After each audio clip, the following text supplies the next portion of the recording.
Switch. Alright. I believe everything's organized now.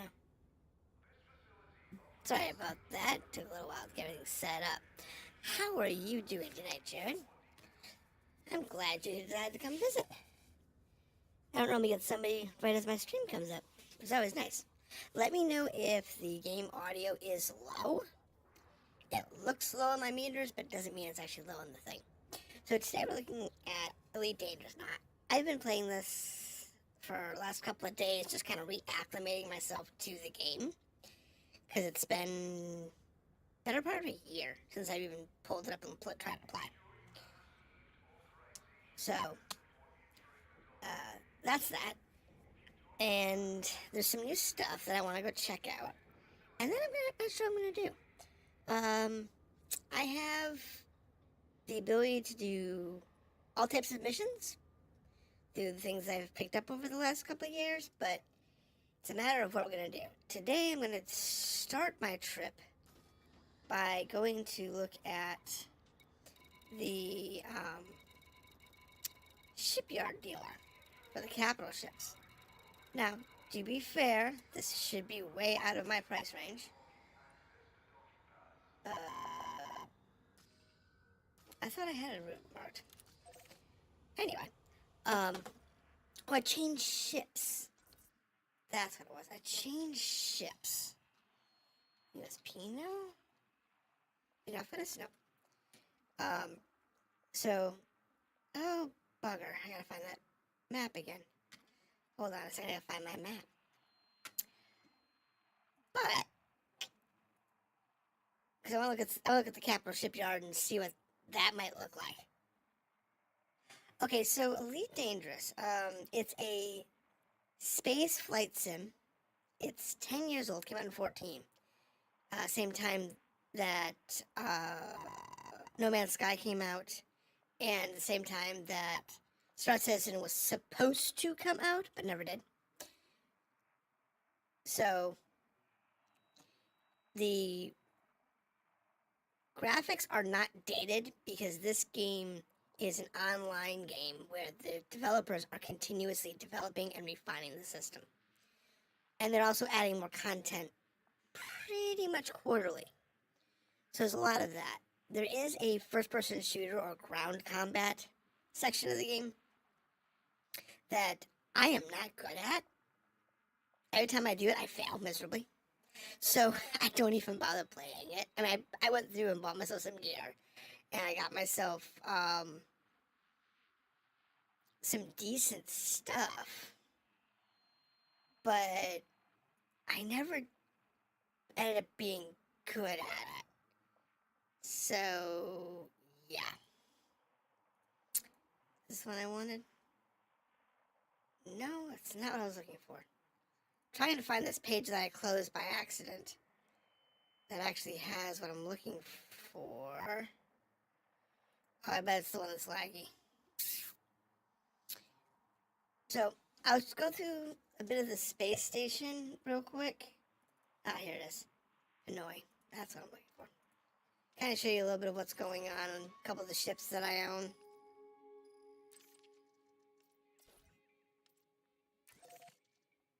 Thank you. So you can kind of get an idea of what we have. This game you can play this game with keyboard and mouse.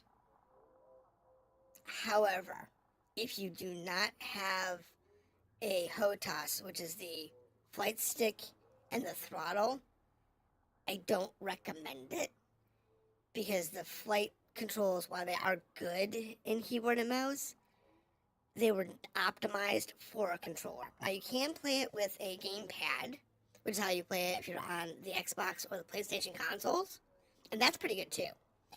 But I found if you're playing on PC, full HOTAS is best. The gamepad setup is good. So that's like your second best. And then if you're a masochist, keyboard and mouse. The buggy in this game, you can play with keyboard and mouse or controllers. I did for controllers. if you're doing first-person shooter adventures, then I do recommend keyboard and mouse. So, kind of give you an idea on the control suites. It is complicated. I'm using a Thrustmaster setup, so my controls are complex, but they work. I have buttons everywhere, so it's a thing. But my ships, now, when you're buying a ship, when you start the game, you will start down here in a little Sidewinder. This little butter. It's actually not as bad as it looks. It looks like a flying coffin. Let's be fair, it basically is a flying coffin. But it's where you start. Most people get up to like a hauler or an adder very quickly. I was a big fan of these Diamondbacks.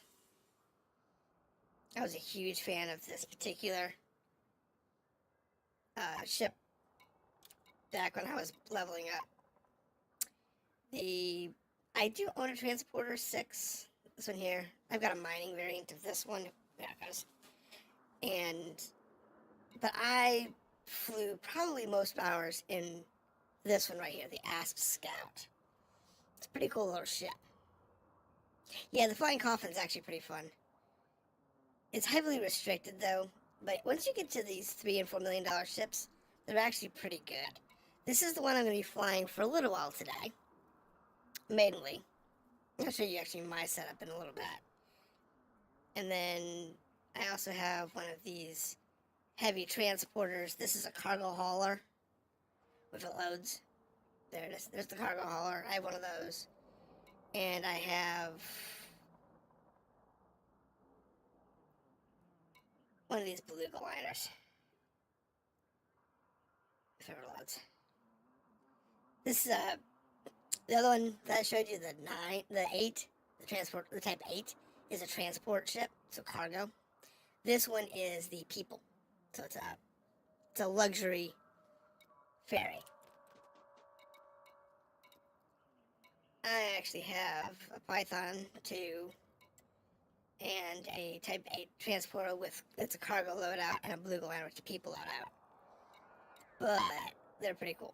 This one that I'm going to be flying, the Mayday, is a exploration loadout, so it's got very minimalist gear. Yeah, some of them are really cool. Definitely a fan of a lot of the ships. I prefer to use the auto dock, auto launch systems. I've gotten into the habit of it because the Beluga and the Type 8 are very large ships. And I tend to run into things and get stuck. So I end up paying lots of fines and causing damage to my ship. And I'm not a fan of that. So, to avoid that, I use the auto dock, auto undock features. Though for the Asp, this one here, I don't always use that, but it is a favorite of mine. And for those people who want to cheese exploration really hard, you have an actual auto pilot for traveling between jump points. Using the autopilots or getting stuck on stuff? I'm not a fan of getting stuck on stuff. The larger crafts have a tendency to get stuck.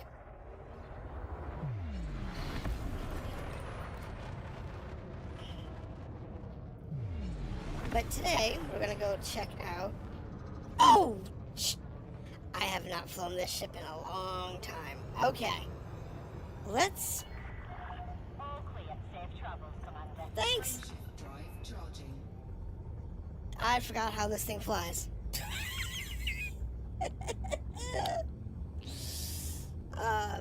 Now, if you want to do combat missions, there are combat ships or multi-role ships that range from the small up through the really large ships.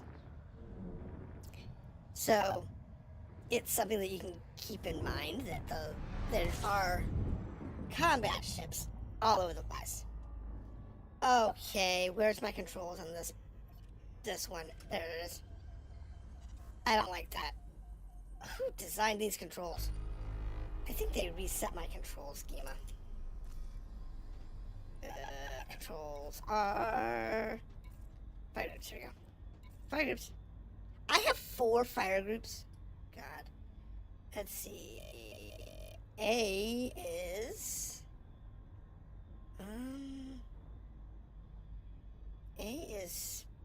my offensive weapons and a surface scanner. B is repairs. C is the D scanner and the comp scanner. Oh, that can go over here. I don't need that there. No, I don't need heat sinks.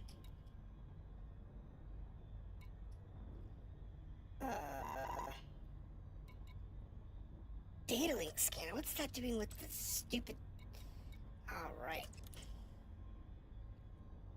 Sure. Don't mind me. Data link scanner, yes. Comp scanner, yeah, that's fine. Surface scanner should be by itself. Yeah, that works. That's more useful.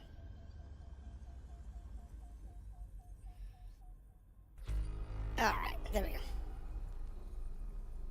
Oh, it's... Real quick. Cockpit layout. Upper left is your message systems. So I've got my local chat and I've got my system chat. You have email, which you receive from different things. You have anybody using social cues, history, squadron missions, and random text information configuration. In the lower left-hand corner, we have our navigation pane. This allows us to find star systems. It allows us to find, like, here's the one we're actually jumping to. I can jump straight to Pinoy. I don't know why, but we're here. Okay, and this is the star system that I'm currently in. You can see things that I have explored, and things that I haven't. So all this stuff here. That's these boxes and boxes. Let's say unidentified or unexplored. I haven't been there. This is a cap ship. This one here is a space station. These are ground stations. These are actually on planets. And so on. The down panel allows you to manipulate your character when you get out. Fighters if you have some. SRVs or ground vehicles if you have some, which in this case I have them, and if I happen to have cruise. The lower left-hand panel is what I was pumping through before. This has got your general information panel. This has got a lot of really good information in it. The codex, the galaxy news. These are all stuff that I recommend people read through, even though it's complicated. I do recommend reading through it. This tells you your current modules on the ship and what their current status are and how much power they suck up. Fire groups, which is what I was playing with earlier. This is the basic ship stats that you can go through. Inventory if I happen to have any ship cargo. I do not have a refinery on board. I have some materials, this is personal storage. This goes to every ship you're in, you'll carry these with you. Same thing with these encoded data materials. These are the same way. They will always go with you, wherever you're going. Same with the synthesis, and I have no cabins on this ship. The storage is mostly just repetitive before, and there's some just more general information on the status. And you can set up an audio playlist, but because we're on both YouTube and Twitch. Yeah, I don't do that. It's 10 years old. It did well in the beginning, but it kind of disappeared from everybody's radar unless you were an active player in this space. And the last thing is the main menu, the main screen here. And the main screen, we have the info panel in the upper right-hand part of the screen. That tells us what's going on in the system, mission stuff, kind of interesting. Way across the bottom, you have your current target. You have what that target is with a visual representation. So in this case, that's the solar system that we're going to jump to. The next one over is the targeting radar. So whatever you have targeted, that tells you where it is in relation to you. Then we have the actual radar, which tells you everything else. Frameshift drive charging. We have the ship schematic, which has shields and armor. And the lower right hand down there, it tells you a lot of the quick hand stuff. How much fuel I have, how my systems are currently powered, Ready to engage. and 3, 2, if I happen to have hard points open or closed, which affect you being able to do what I just did, which is to jump. It is complicated at first. It is a lot to take in. It's a lot of controls. There's a lot of controls. There's a lot of options. There's a lot of things that you can do to make your life better or worse in this game. However, this is a mapped system. I happen to live on the edge of known space, so there's a lot of... Weirdly enough, as old as this game is, there are still mapped systems inside the sphere of human habitation. It's kind of weird. But we have... looking for a station. Planets. You can tell this is a capital shipyard station because there's a lot of cap ships. Garan Hub. Exploratory archaeological research. Okay, I don't think I've ever been there.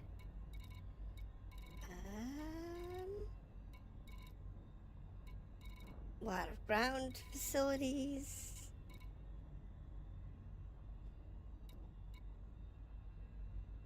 Reformatory. Joint linguistic analysis lab. Garan settlement. Well, there is a regular station here, Garan Hub. Can we get some information on this thing?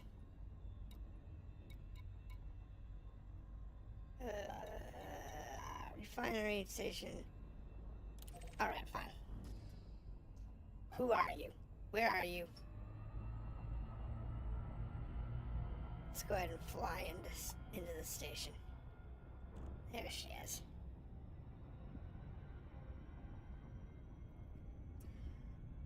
Alright, you want maps? You want to laugh?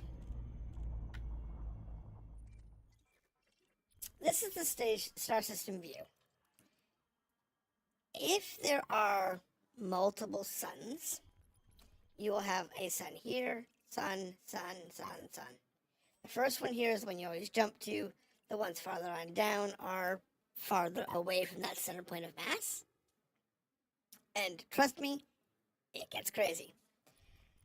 This one has an asteroid field, a couple of small planets, a couple of gas giants, a couple of moons. And we're flying to this station here, currently. This is a basic map. Galaxy map. Hold on. Let me change my settings real quick so it doesn't do a spider web. So we are here in Pinoy. We came from my home system, which is Wolf 906. I used to live in Lot 80. No, that's not the dam. This is the known ball of influence around the solar systems. That, my friend, is the whole Milky Way galaxy. And yes, it is all explorable. All 480 billion star systems. All of them out there for your exploration pleasure.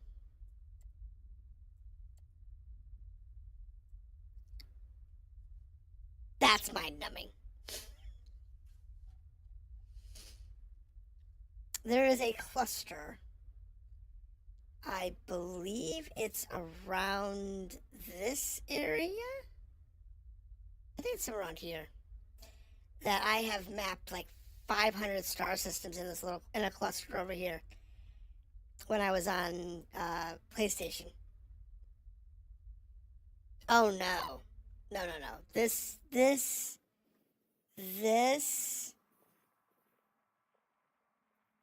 yeah. This view right here is the content in Skyrim. This view right here is the content of like every Elder Scrolls game and all of the expansions combined with about 4 or 5 copies. When you're talking about the galaxy and literally this many billions of star systems, it's nuts. And what's scary is that there are star systems in here in this populated core of the galaxy that's like 1,000 light years across. I think the farthest point that I know is populated is like 20,000 light years away. But it's like really, still in this map, there's still systems that are unmapped. Completely unmapped. To give you an idea, this group right here is about as much content as 1,000 Skyrims. Just this little area right here. That's 1,000 Skyrims. Give or take. This is like 1,000,000 Skyrims. The galaxy is insane. Alright, let's get over to the Galarian Hub.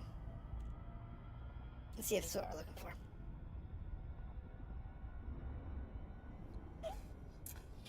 So, there are basically 4 types of activities in this game. 5 types of activities. You have pure exploration, which is just going out, finding star systems, mapping all the star systems, and then taking that data back to a hub and selling that data. The farther away a star system is, the more interesting the data. So, like, if there's interesting planets or asteroids or whatever, we don't have comets, which is kind of a shame, because comets would have been a nice little feature. Even if they were non-interactable, just to have them as an exploration piece, it would have been nice. We don't, unfortunately. But that would have been cool. And all of that information pulls together to allow you to get funded. But it's also useful when you're exploring, because there's certain resources you can get from certain types of planets and asteroids and such. Not a huge deal. The second activity is what you'd expect. Going out and shooting guys. Finding bad guys. You can be a bounty hunter, or you can just go out to, you see these little signals that pop up on my screen that are identified. A lot of times those have enemies on them that you can go in and fight and get bounties for them. It's one of the things on the info pad over here. Under here. Where is it? Here it is. Bounty claims.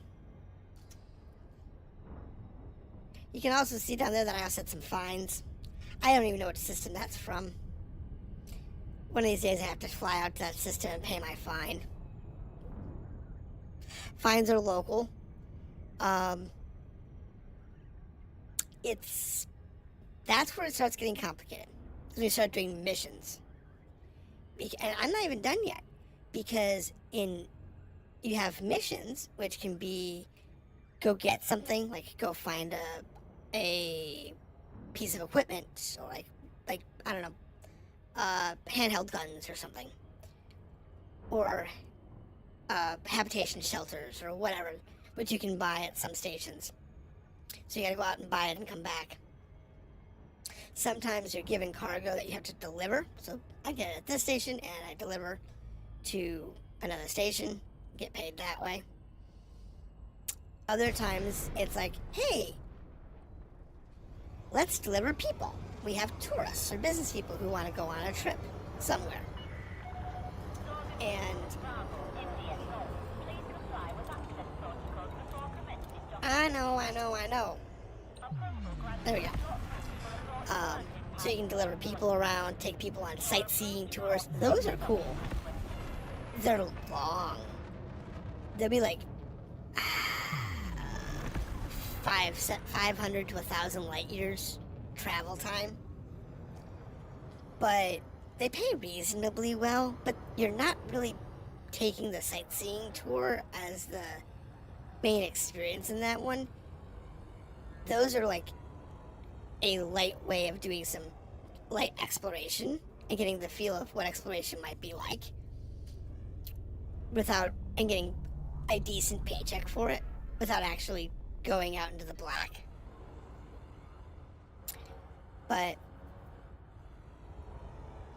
And the last thing is mining. You can go out and just mine resources and sell the unrefined or refined resources. So in station, we have a bunch of different features. We have the mission board, as I was talking about. It is fun. There's a lot of a lot of fun stuff in here. This is what I was talking about with the different types of missions. So you have combat missions, you have transportation missions. So these is sometimes go deliver something, sometimes retrieve something. These are freelance missions. These are a little more open-ended. So like, go out, kill a guy, steal some data, come back, steal a black box, whatever. You know, that kind of stuff. These are more mostly illegal type missions, but not always illegal it's illegal activities, but it's not always illegal everywhere. It's kind of weird. Operations, these are complex missions that have some different activities to them. Like in this one's case, they want to cut the power to a settlement, which is an on-foot mission. And there's some on-support stuff. So here we can actually donate to a faction. And by donating to the faction, we can get some faction standing. So, like, this guy here really likes me. I can't donate to him. But some of these guys, I can donate like 50,000 credits towards and gain some standing or whatever. 1,000,000 credits for this guy. And so on and so forth. This one's actually uranium. But that's pretty much the missions. We don't have any Thargoids right now. We're just past the Thargoid invasion of Earth. So you don't have to deal with that chaos. But also on the mission boards, you have passenger liners, like I was mentioning. Group transports, this is the ones I usually do. Because they're good money and they're relatively short hops. Like this one here. Some of these are like usually like one jump over. But these are just like 30 people. I need to take 30 people to this station or whatever. I take 48 people to this station. I can't even do that one with my beluga. 20 for you or whatever. And the other one here, these are the ones that are kind of weird. Like, this one here seeks a sightseeing adventure. And when you pull this up, it'll be like 500 light years or whatever to the first location. And then you have like 5 locations you have to visit over there, and then 500 light years back, or some crazy BS. It's nuts. It's absolutely nuts.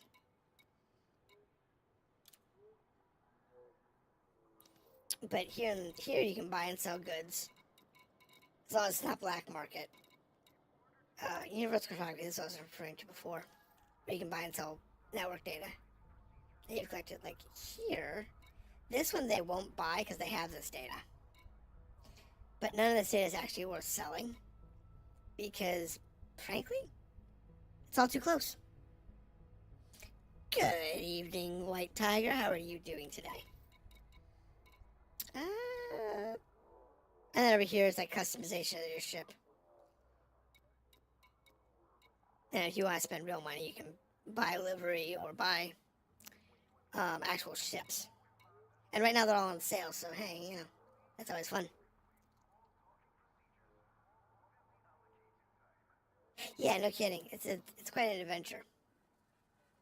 So, the contacts. Can I get rid of my bounties? No, I can't.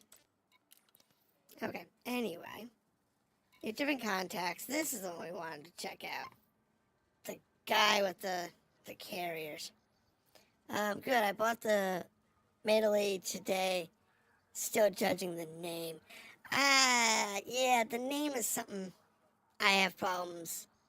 The Mandalay is, it's a tough name to say. I haven't used it very much. It's a fun little ship. Don't get me wrong. It is a fun little ship. But I like my beluga for making money. Because I can transport people and it's cheap and easy. So, let's see. Carriers. Carrier fleets can be built. Has a range of 500 light years before it has to be recharged. Only costs you 5 billion credits. A bit out of my price range. Ooh. That's a lot. I see you need about 7.5 billion to outfit properly. Yeah, I kind of figured. Well, one thing to understand about every ship in Elite Dangerous is if I go to the shipyard and I gotta buy something. Let's see, buy a ship. Let's get outside of the Sidewinder range. Let's see, if we go outside of the range, let's take the... No asps? Oh, they don't have an asp. They have a keelback. That's close enough. So the keelback here is 3 million credits. And fully fit out for an activity, whether you're doing mining or you're doing exploration or combat or whatever, this ship will be about 1.5 times to 2 times its value for a nice baseline. So the minimum you're looking at here is around 5 to 6 million required to make it usable. However, you want close to 3 times that, so closer to the 10 mil mark, to actually make it useful and be enjoyable. So when you're outfitting a ship, you always have to remember that. Like, I have a beluga. Where's my beluga? I don't know what my mandate costs. I forget. This one's probably 45 million in its current configuration. Actually, I think it's probably about 35 million because it's not fully kit out. It's an Explorer. But my beluga, where's beluga? Where is she? Anaconda, beluga. See, I have a beluga. It's 84 million, and its kit out is about 110, I think. Is that 100, 110 to fit out the beluga?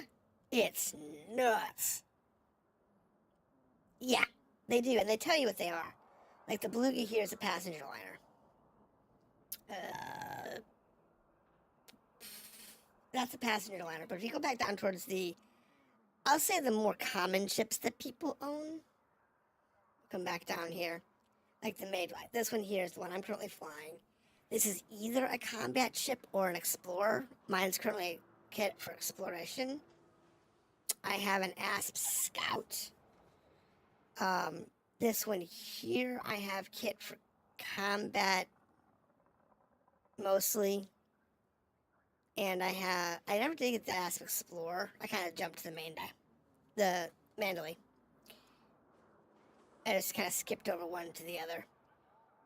And then I've got the Beluga, which is like the one I've used the most. But each one's different. Some of them are transport ships or trade ships. Like this one here's a transport ship. Pull up the view. This is a transport ship. Designed for large landing pads.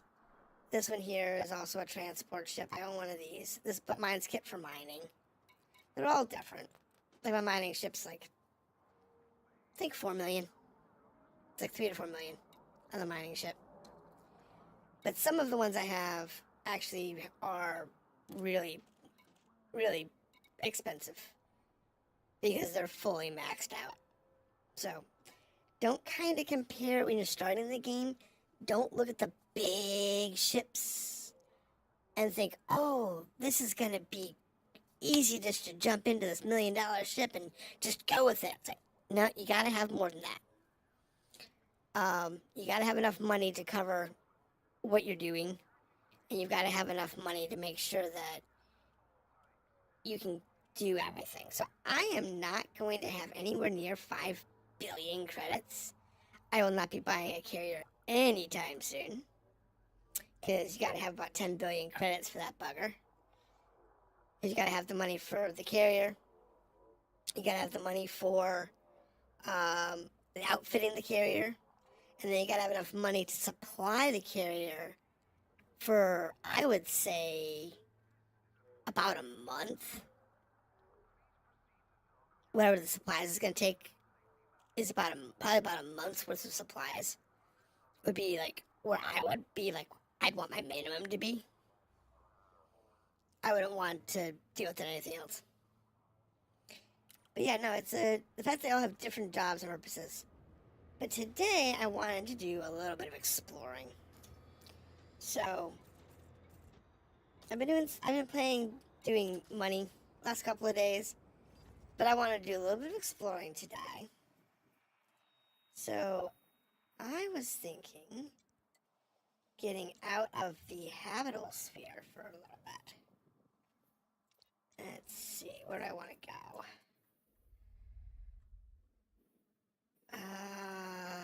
Where have I not gone? California's.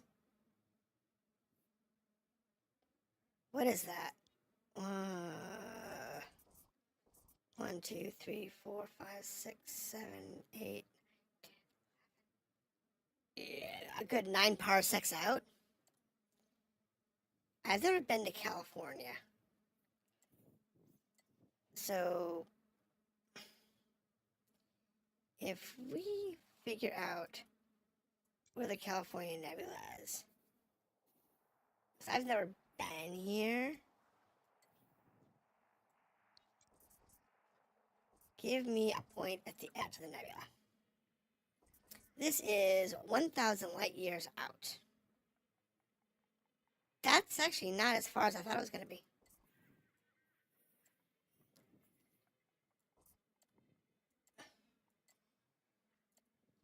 Really? It's not as far as I thought.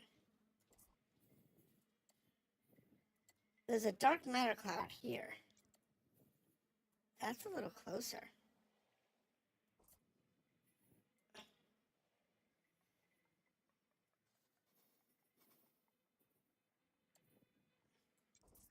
I haven't been this far. Alright, come on.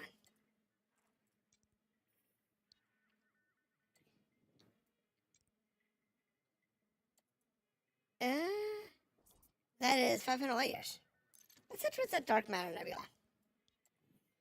I believe we're set to economic route. Alright. Let me just double check and make sure that this thing is configured correctly.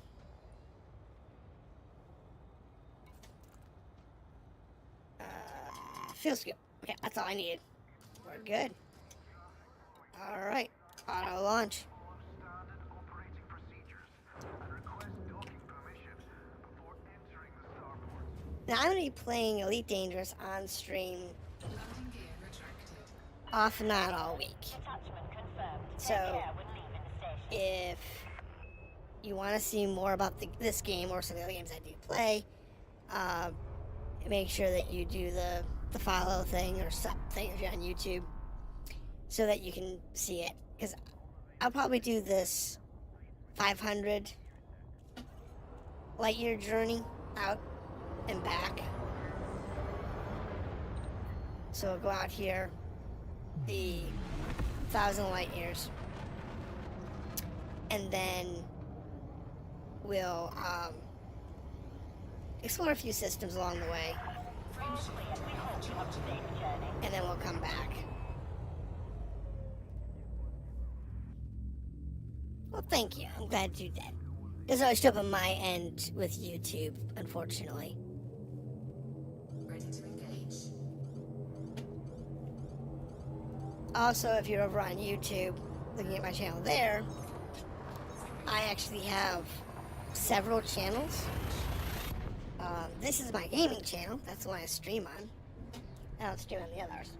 But I also have a TV clip and full video channel.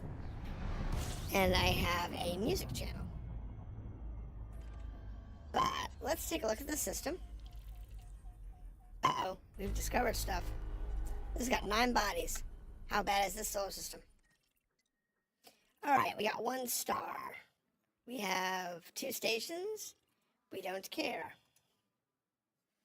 If it's got stations, it's already been explored, and we're not going to bother with that. Frame shift Oh, thank you! charging. That's greatly appreciated. I do try to put out at least 1 song on my music channel and 1 show on my TV channel when I can find a series that I can actually post. Because if there is 1 episode that has a blacklist on it, I won't post the series. Like right now, we're doing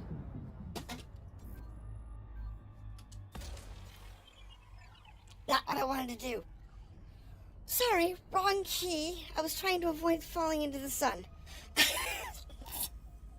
I forgot to back off my throttle. Alright, what do we got here? Anything good? We have... Okay, this is what I was referring to. Where you have multiple suns. We have... This is where we're at. The center star. And we have 2 brown dwarfs out here. There is a planet all the way down here. And then all the way out here, there is a station, a starboard. Now, this is where it gets funny.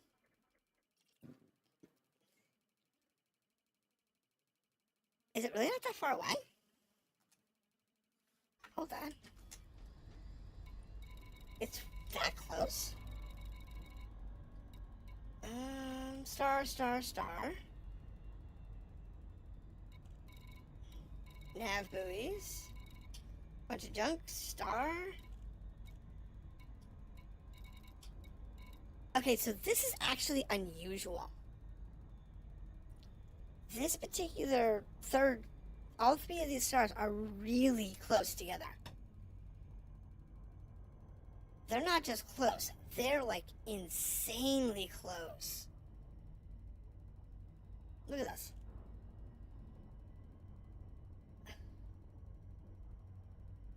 the far star.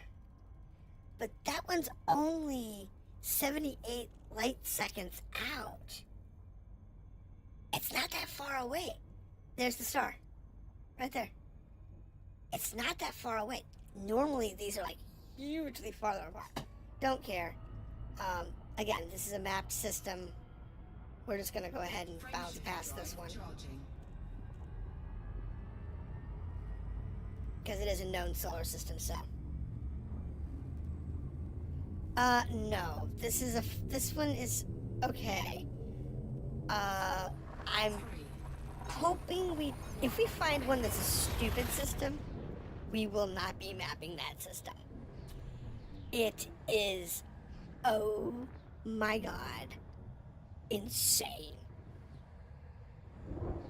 Absolutely insane. And there's a sun. Okay. 12 bodies in this solar system. What do we got? We have... Okay, so this is a system that has no stations. It has planets. There's lots of planets. They're all close together. We'll go ahead and map this one. First mapped by... See how this says here, discovered by so-and-so, mapped by so-and-so. This person here, Koni Zintare, came into the system, did what I did a system scan. Did the, nope, we're still too close to home, scooted on. Okay. The second guy here, Implicit Jam 74, was the first one to map that planet. And this last guy here was the first guy to actually long-range system scans. So if we're looking for systems that have never been explored, which is what we want, then we don't want this system. We want to continue our jumps. Facing the wrong direction. Oh, it's because the sun's on the side.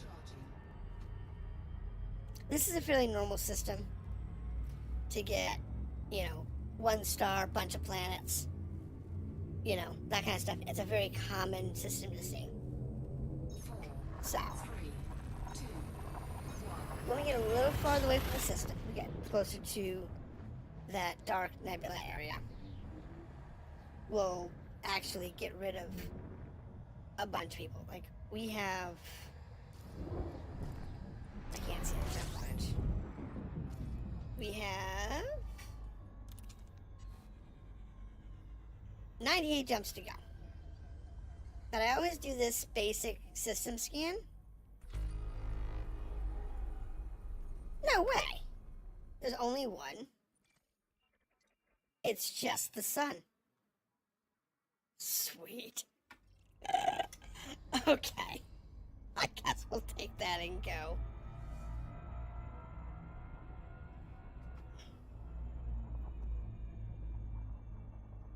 Is the sun mapped?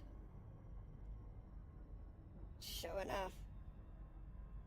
Alright. Well.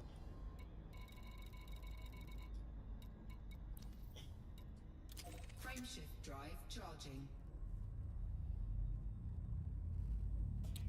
You know, I haven't seen too many star systems that are just a single star. That's not normal. 4, 3, But it does happen. 2, 1,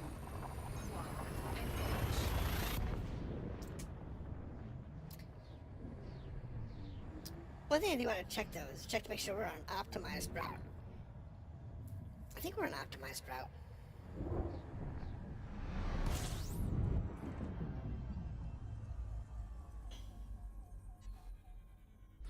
System scan complete. So what do we have? 2 suns?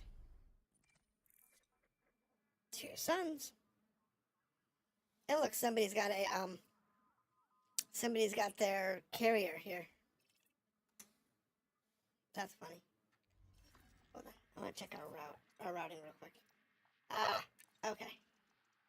Let's limit our routing here.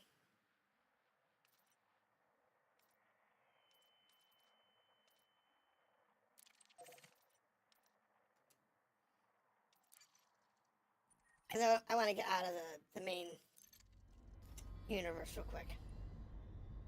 15 jumps. That's more like it.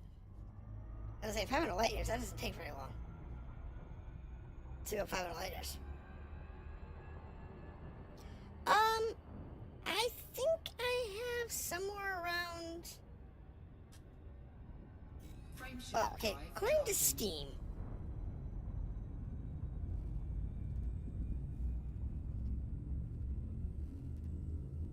Where is it? So according to Steam, I have 200 hours in Elite Dangerous.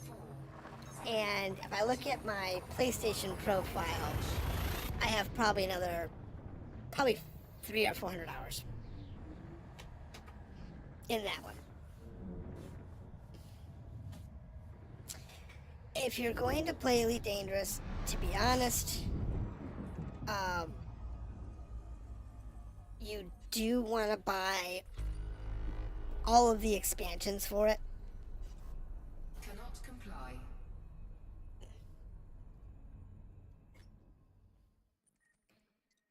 Not really, because the game is 10 years old.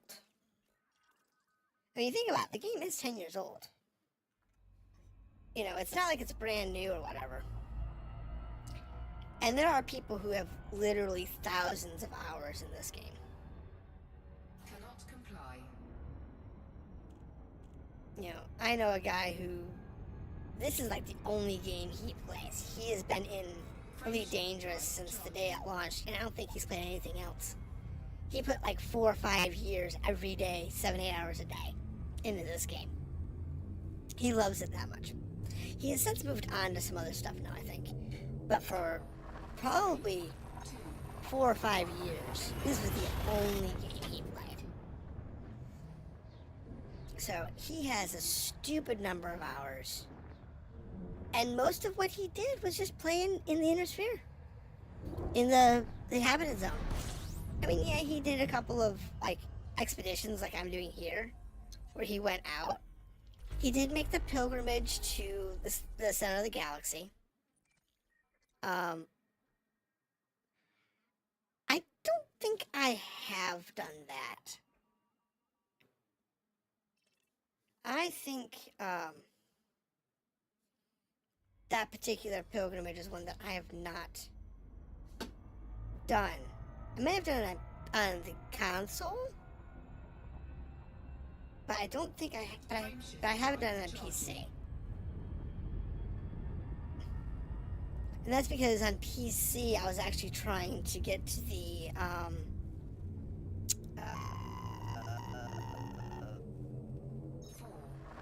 Alliance Corvette, the big cruiser that you can get from the Alliance, which is a combat ship. That was kind of like my monetary goal, is to buy one of those. Didn't even care if I outfitted it. It's like 140 mil, 150 mil to buy at base. I just wanted to buy one just to say I owned it. System scan complete. Oh, system scan complete. This system has one brown dwarf. That's it. That's all it's got. Frameshift drive charging. So we mapped that system. Go us. I guess that's a thing. I have found 2 single-star empty systems on this trip so far. That is so unusual.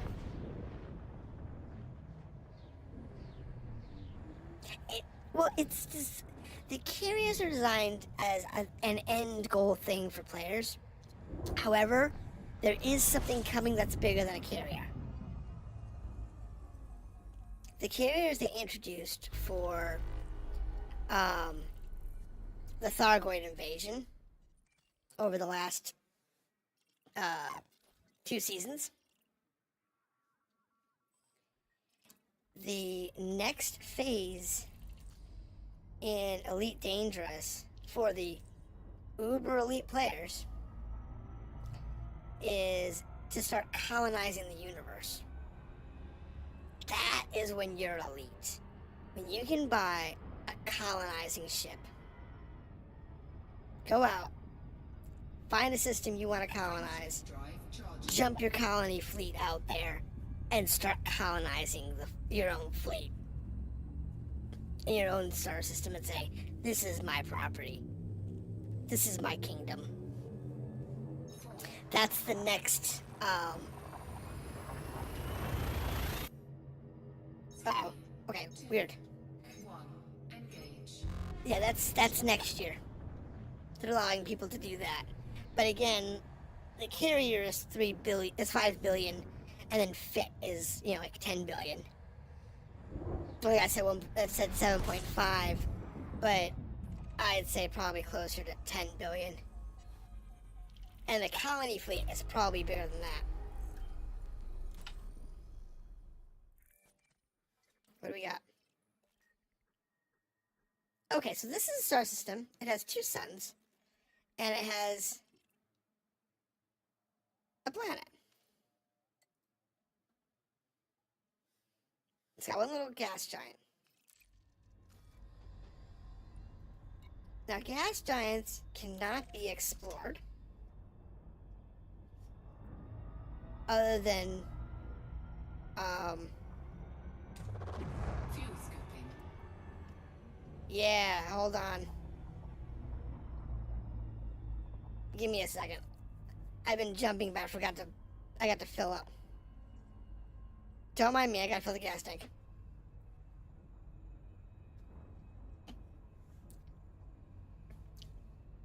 Thankfully, when I start, I can actually scoop on yellow stars. So when you're out traveling like this, you have to get fuel. Right? Get fuel from the sun. The different types of stars have different challenges in order to scoop fuel. This one, while we're standing at it, let's look at the star real quick. Right now we're sitting on a super yellow, which is a class F star. Class F stars are white main stars, or an oversized yellow star, which is type G. This particular star is relatively easy to scoop on. The other one that's relatively easy to scoop on is a type M and a type G. They're yellow to white in color, and you do not have to be in some weird Goldilocks zone to scoop off of them. However, there are other stars like red dwarfs, which are nearly impossible to scoop off of, and red giants, which again are nearly impossible to scoop off of. One's too small, so you have to get really close, so it causes problems. And the other one's so large and hot that you can't get into a scoop range safely. Fuel scooping complete. So when you take that into consideration,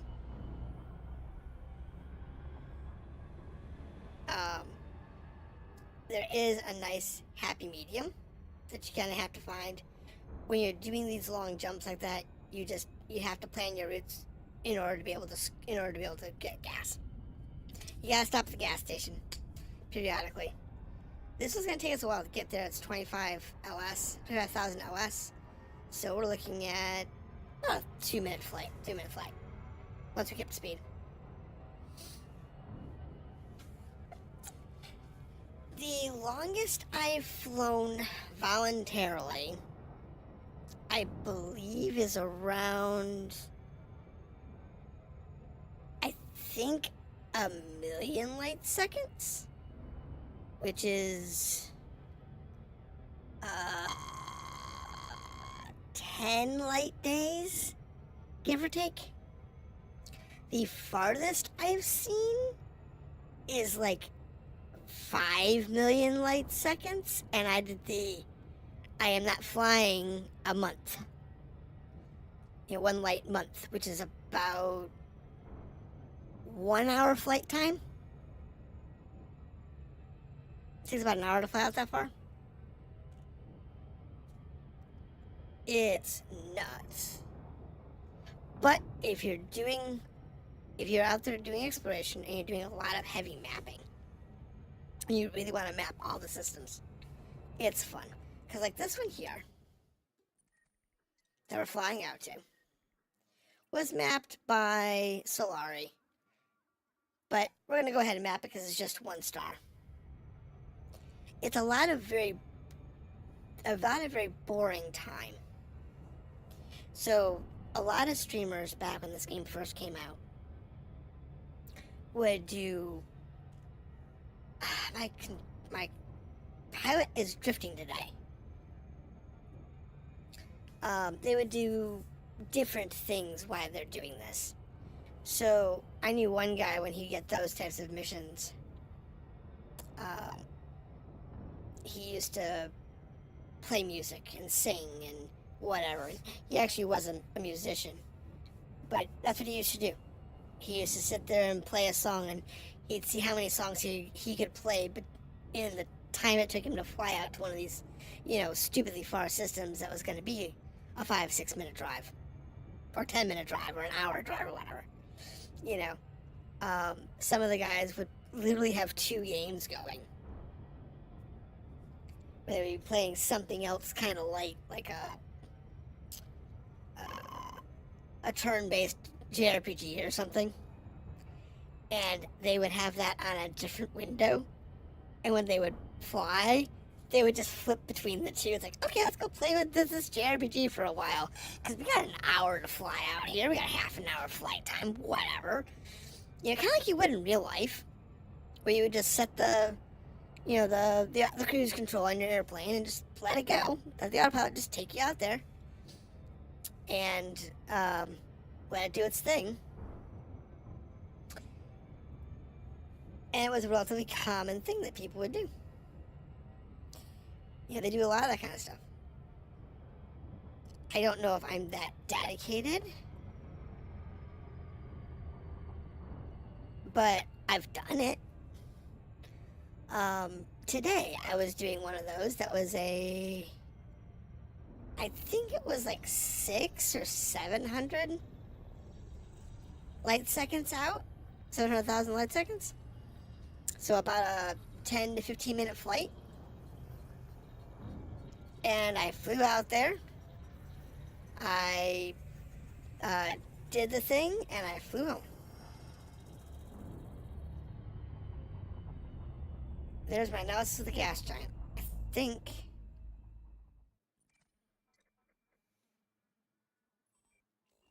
Yeah, so that one's mapped.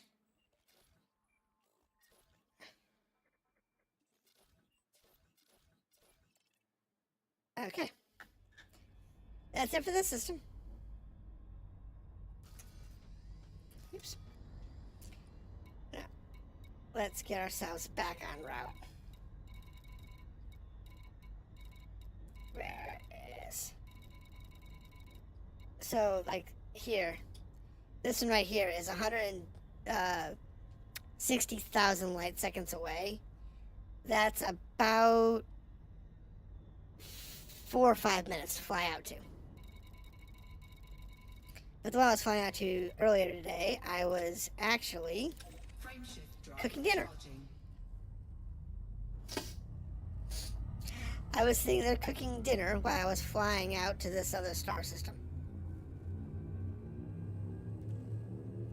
Because it just made sense. 3, 2, 1, It was easier that way. I'm hoping we can get to a system that's unvisited soon. But for the most part, we're gonna find some. But I just heated up a rotisserie chicken I picked up at the store and made some chicken soup. System scan complete. Well, there's another solar system that has exactly 1 star in it. There's an easy system scan. Frameshift drive charging. However, back when I was doing this type of flying all the time, I'd start doing a system scan and a flight, and I did like the flight between stars while I was cooking dinner. And, it was like a half hour to cook dinner, and I was flying. I started flying out when I started dinner, System scan. and I have 2 sons. Okay. And I did the whole system scanning thing, flew out there, did all the planets and everything else, and I still had time left. And I still was flying. So I was flying between the stars, like from here to that other one. Because that other one's... Yes, yeah, it's 40,000 light seconds. This is close. Frameshift drive charging. But it was, a couple 100,000 light seconds out, right? Like a million out, I think it was. And I started dinner when I started the flight, and I finished eating dinner before I got there. 4, 3, 2, 1. It's forever sometimes. No, if I find one, I'll show it to you, and I'll give you the rough estimates. It's nasty. System scan complete. Of course it is. Cannot comply. Yeah, you're obscured.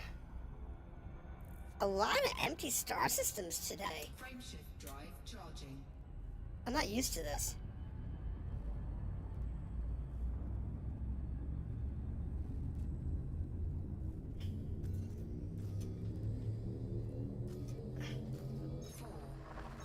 Hit the wrong button.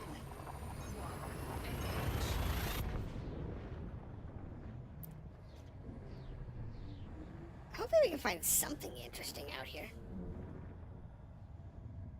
Like a metallic world or something. Even scanned by somebody else. Something interesting, guys. Oh, that's not helpful. 3 bodies. System scanned, right? What do we got? There's another gas giant out here.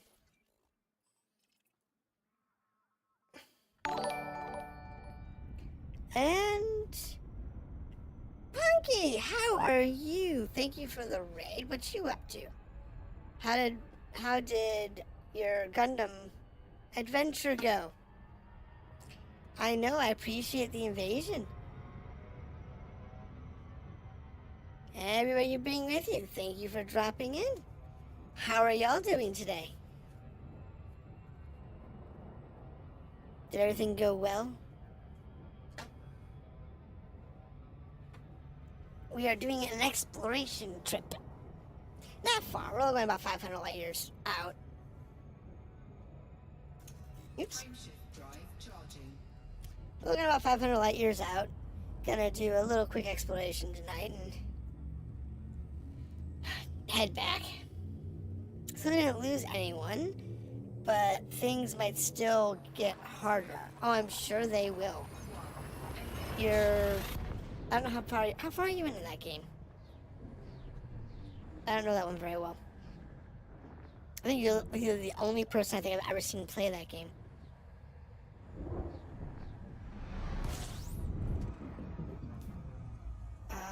We have some moons. Yeah, some planets. 23 bodies. This is a real star system. What do we got? We have a L-class dwarf. Anything interesting? Ice, ice, ice, ice.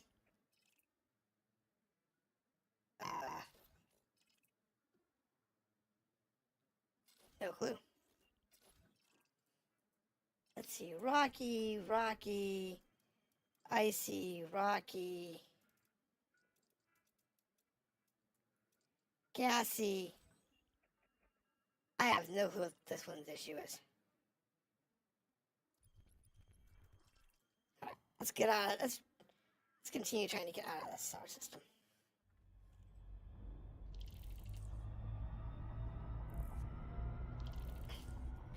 We'll take the maps. Whatever the light maps get us. Frameshift drive charging. I'm not doing any heavy mapping. Not for this close to home. This would be a good system to map, though.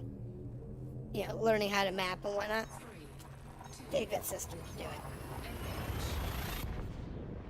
Now, we have not used our surface scanner yet. That's a fun little exercise in insanity.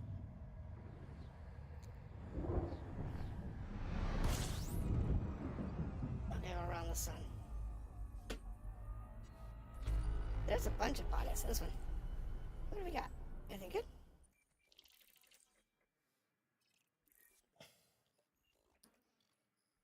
Oh, icy planets?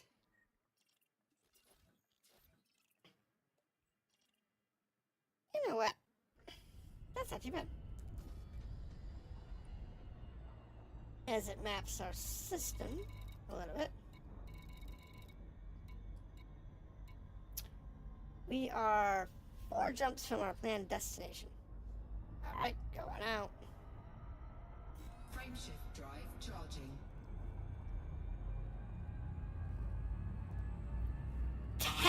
Icy planets. Nah, icy planets are okay. They're not worth much.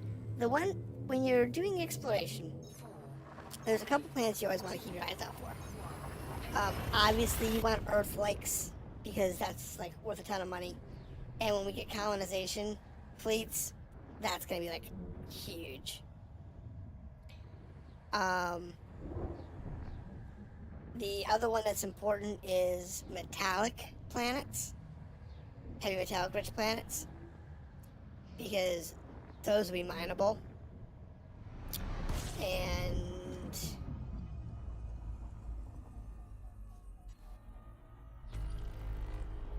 31 bodies. Alright, let's let the auto discover go through.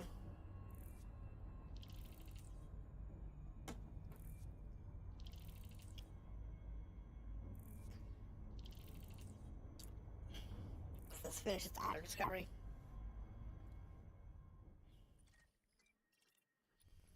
So this is a very normal star system. Bunch of rocky planets. These have atmospheres. More rocky planets, some gas planets.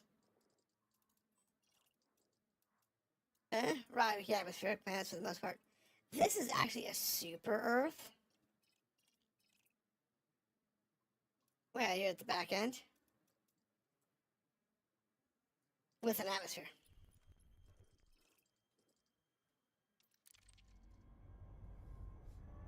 Cannot comply. Insufficient fuel. Well, thankfully we're on a white star.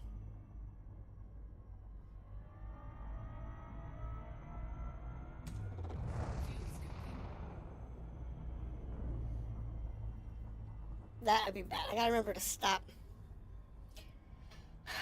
I don't know if super Earths exist, but it's that size rocky planet where it's like, 100 Earth masses or whatever.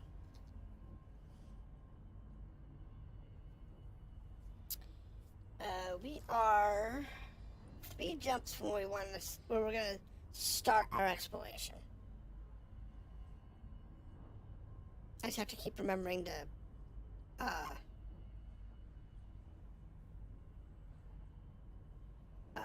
fuel up more often. But this is an exploration kit craft, so we're light, we're nimble. We have good sensor packages.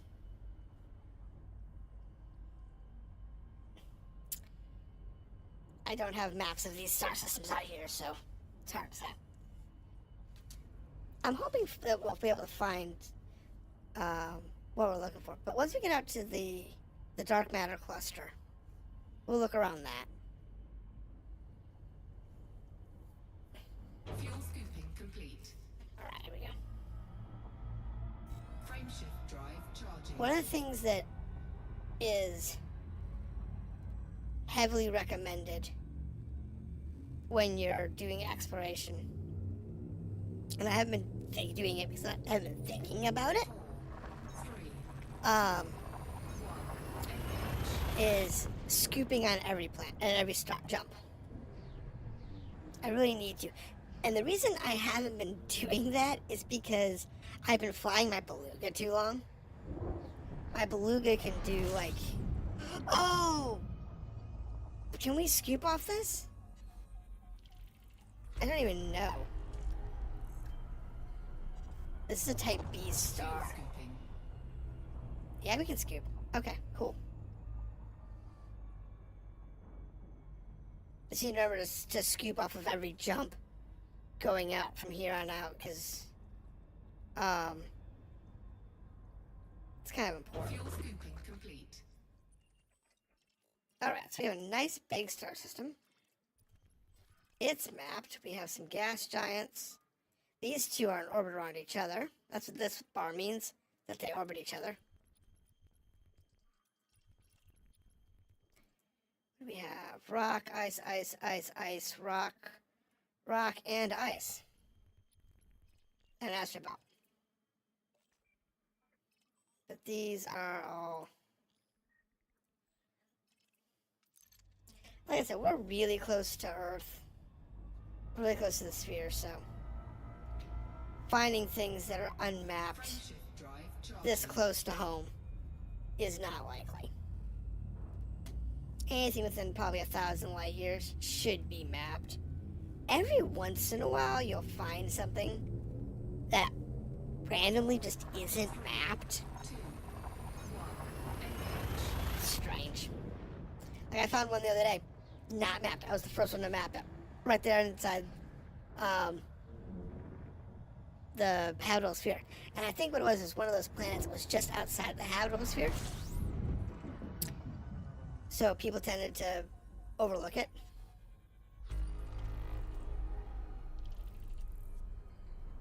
Alright.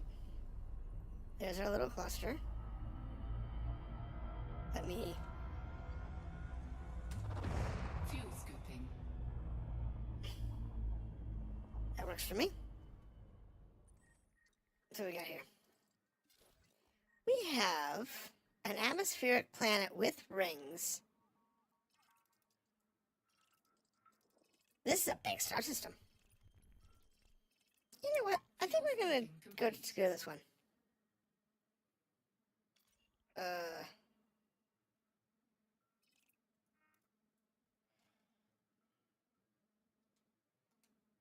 Okay. What I want to do, I want to go to this close planet here.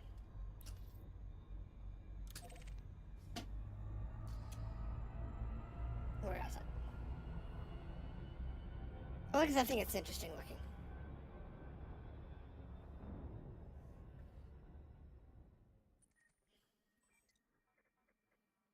Cool. It's the correct star. Correct system.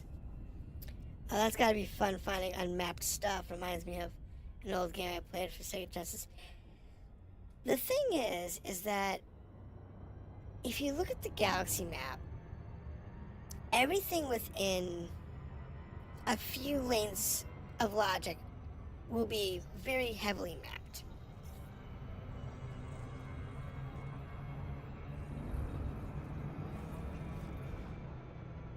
This is gonna be cool. Come back around. Hold on. Come back around to it. Oh, this is a great angle. Oh my god, this is gonna be a great angle. This is gonna be amazing. Alright, so what we have here is a rocky planet, ice body, in this case, and a lot of horn. It's unowned, so it's anarchy. It's an icy planet. and it has rings. Rings are mineable.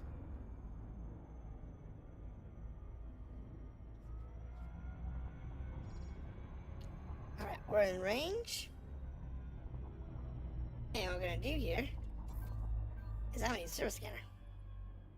Now this one has, according to the map, an optimal system of 7. Okay. I went too far away. I just want to see how many it is. So I'm going to actually map this one. Let's show you kind of how hard it is to map.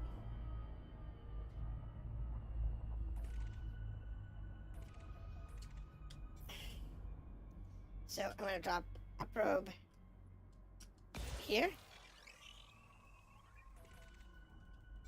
Why are my controls weird?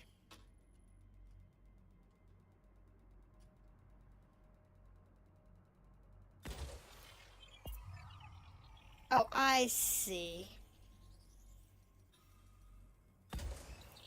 I don't like this particular setup.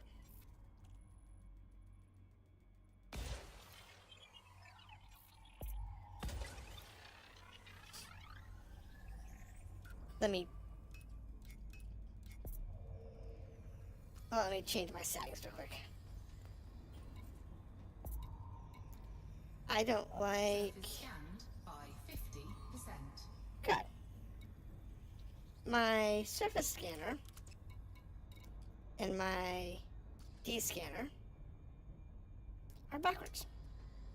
I've known that for a while. I just didn't bother fixing it. Alright, so if you can tell here, I need a probe there, there, and there. We got 75% of this planet scanned. Let's see if that was enough.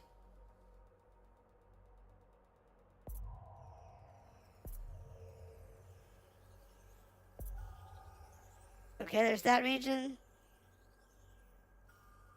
Is that it?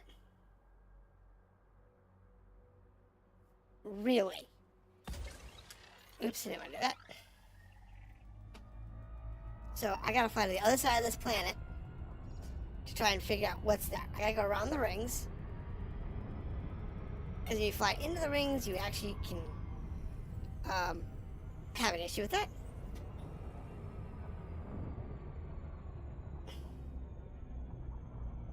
See, there's our missing part of the planet.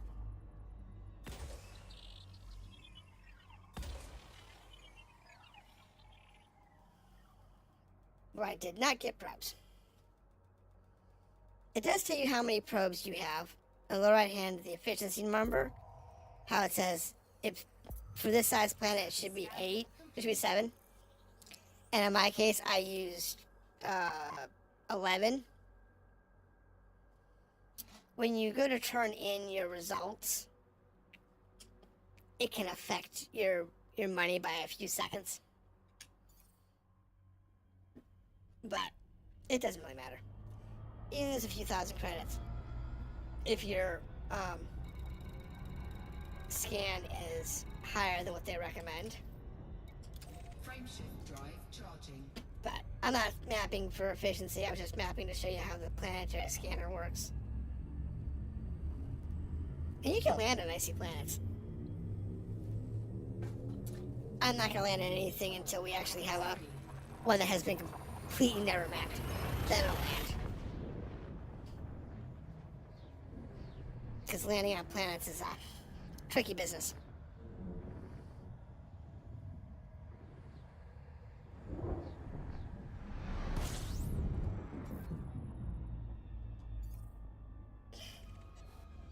I forgot I moved my scanner. 19 bodies. What do we got? Yep, all explored. Alright. I believe this is actually our system. Fuel scooping. Yeah, go ahead and scoop. It's slow, but it's fun.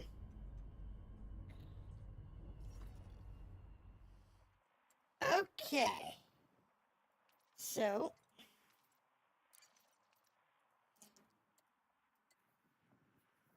That's the Taurus Stark region. And here, see, we're here in HIP 21.3.50.33. And this is the Taurus Stark region. Star, there's another one up here.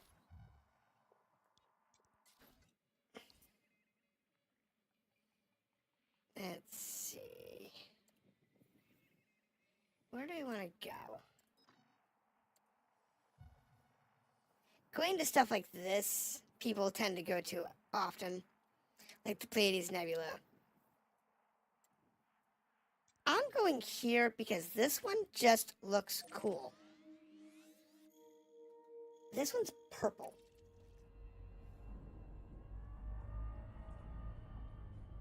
I don't think I've ever seen a purple star. And I'm kind of interested what that actually means. Fuel scooping complete.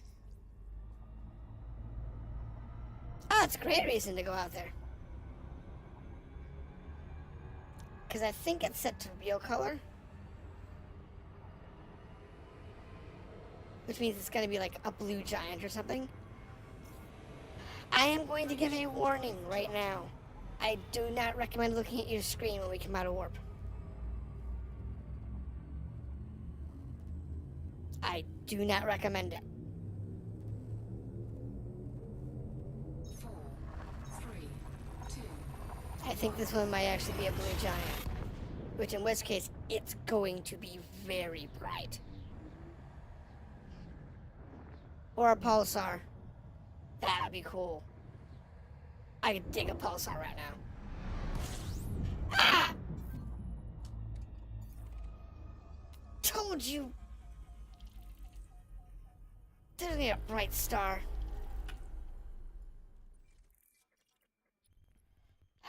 Did I call it? Type B. Blue giant.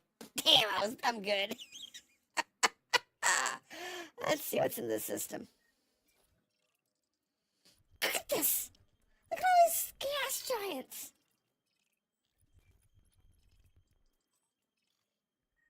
That's a big planet. Good God, 60 Earth masses.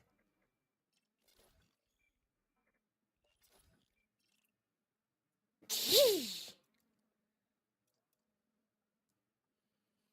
How you doing, Nunya? It's been a minute. What you up to? How are you doing tonight? We're currently looking for planets that look interesting, systems that look interesting, or preferably ones that have not been mapped. So, it is an interesting challenge. Fuel scooping. And remembering to fuel scoop as we go. Fuel scooping complete. Alright, let's get ourselves out of the sun, and let's find the next one. Yeah, I came down here because it was interesting looking. I'm like, that looks interesting. Because it was purple. And it was funny. We have realistic mode for the galaxy. That's good. Okay. So what I'm looking for is something interesting. An F dwarf, a white star, red dwarf,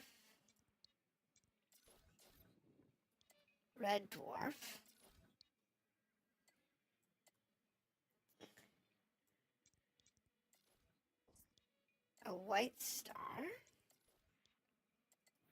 is that a G-type? There's a lot of G-types out here. A lot of G's and F's.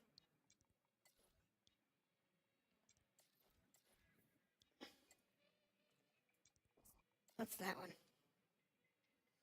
There's an A class. There's a blue, there's a B, an A. Alright, here we go. That's what we want. That's 100 light years out. Let's shorten our trip so we can do this in 4 jumps. Alright. I found an interesting star to look at.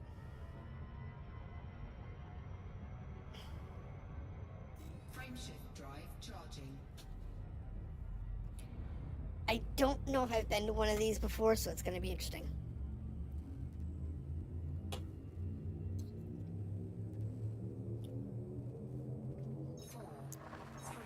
I will guarantee you I need to have a full tank of gas when I get there, because I'm going to be able to jump out. This one will not be a gas, will be a fuelable star.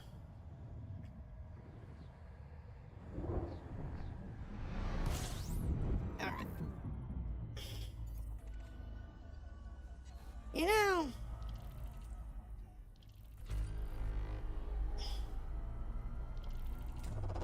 Fuel scooping. what do we have in this system? Anything good?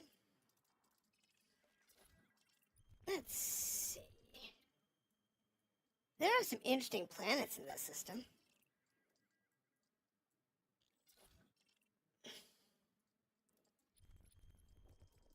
Definitely some interesting planets.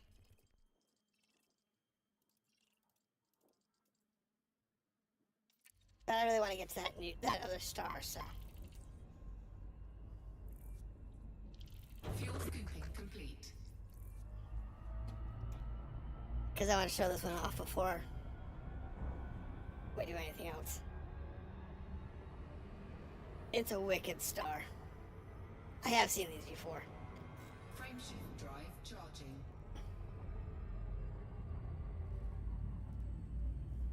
Well, thank you. I'm glad you like my voice. 4, 3, 2. If you listen to some of my older videos, there's a lot of distortion, which I have, for the most part, been able to fix, but not entirely. So, all right.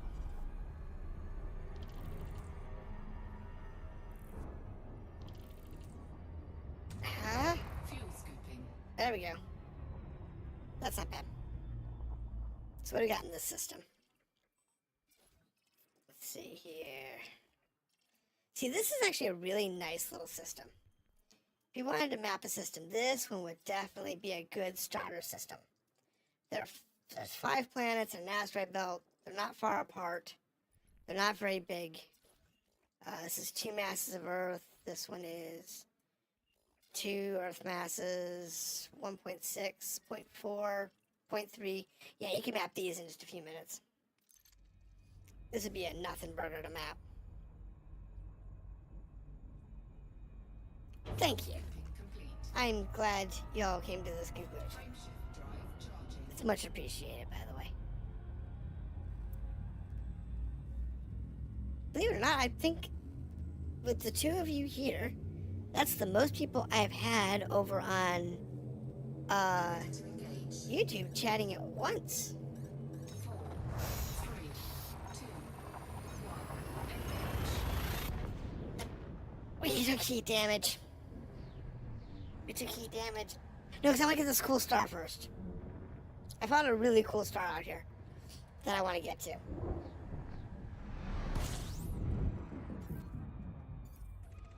I want to get to that first.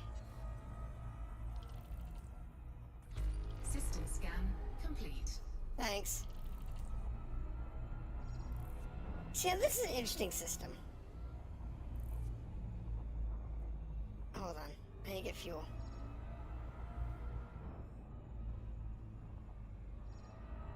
This is one of those harder stars to get fuel from.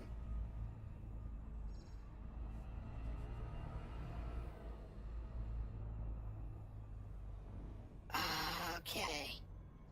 Come on. Warning. Temperature critical. Hull integrity compromised. Damn it.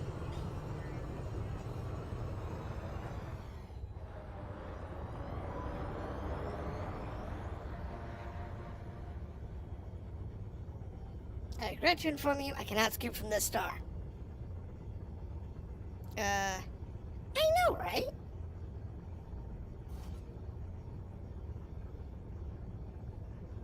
You know, and I was over on Twitch, because I dual stream between Twitch and YouTube. One of my colleagues did a raid not that long ago, brought in a couple of people. That was greatly appreciated.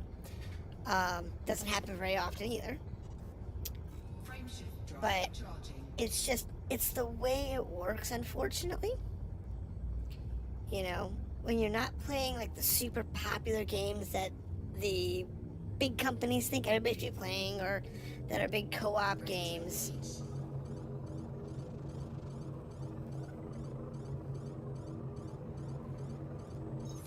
We're gonna skip off the sun to this one.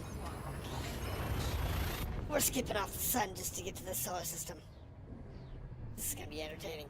Okay, watch your eyeballs. This one's gonna be bright. I just know it.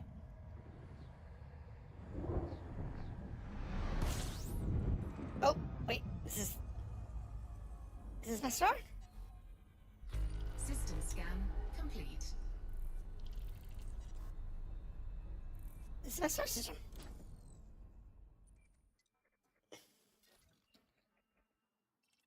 It is a Tatari. Okay, I thought Tatari was a different kind of star. Okay. These are super young stars.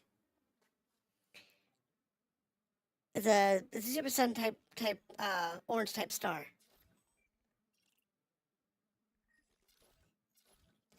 The star system they're super young stars, and they're really close together.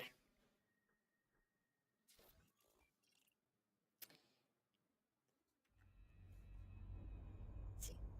Pretty star. Do not try and skim off to T-type. You will not be happy if you try. Alright. Let's find a different type of star here. Change my route.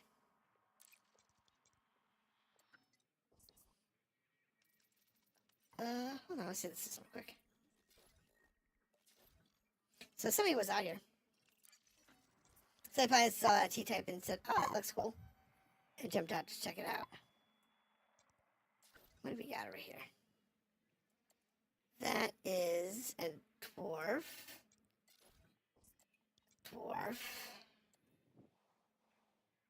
Red giant? Huh, that's different. So we got red dwarfs, we got a red giant. And another Tatari.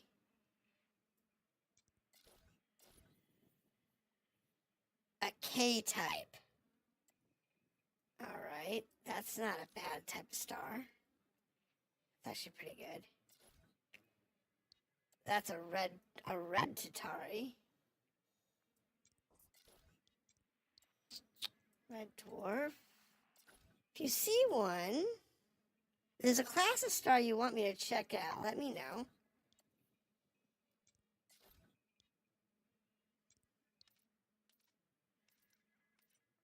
Alright,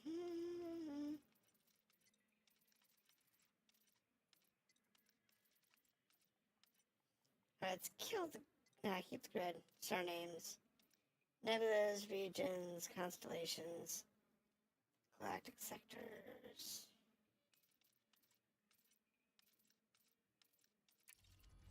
Oops, not I wanted.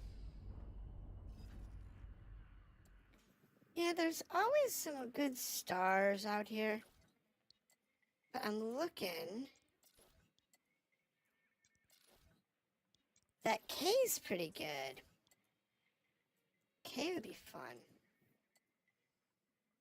A brown dwarf. There's a different one.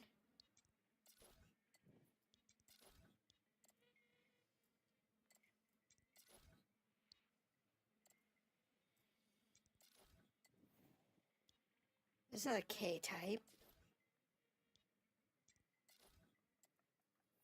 Which way are we going? Going out. We're going spiralward, going that way.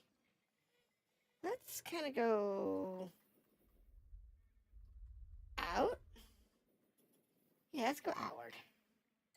So we want to go this way.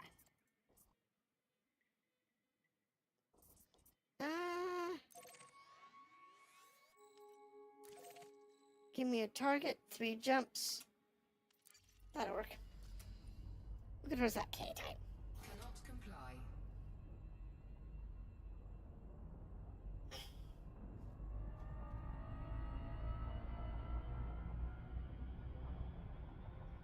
Because I can't charge off this star. It's too small. It's too small, too hot. Frameshift drive charging. We'll go check out that K-type. Maybe we'll find something interesting out there. I mean, at this point, you probably have to go 10 or 20,000 light years in order to start finding bulb systems that no one's been in. But I'm hoping we can find something interesting.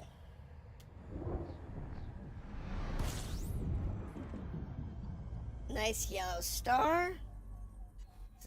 What's the K? System scan complete.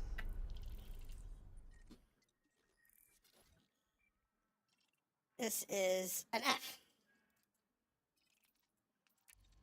I can charge on I can gas on an F. I just gotta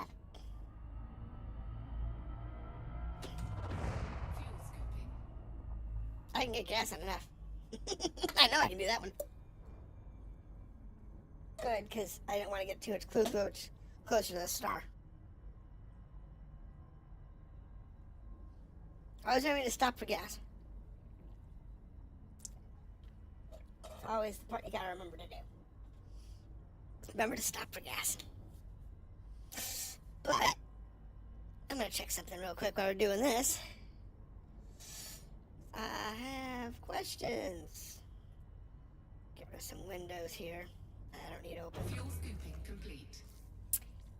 Let's see here.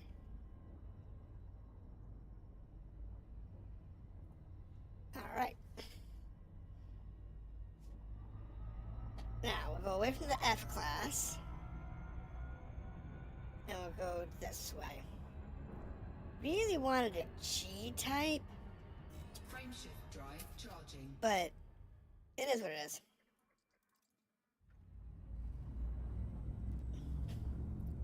So once we actually go back to civilization from here, any stars, any of this, all this map data that we have from out here will be worth some good money. So I'll be able to get probably, I don't know, 50, 60,000 for some of the systems, 100,000 for others. I think the most I've gotten was like $250,000 on a single star system. This one is, what is this? An M? Nice busy system.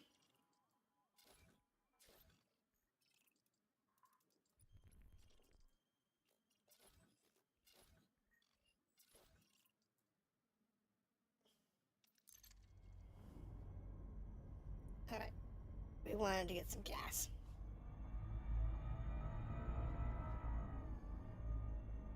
No, you can make good money. It's just time consuming.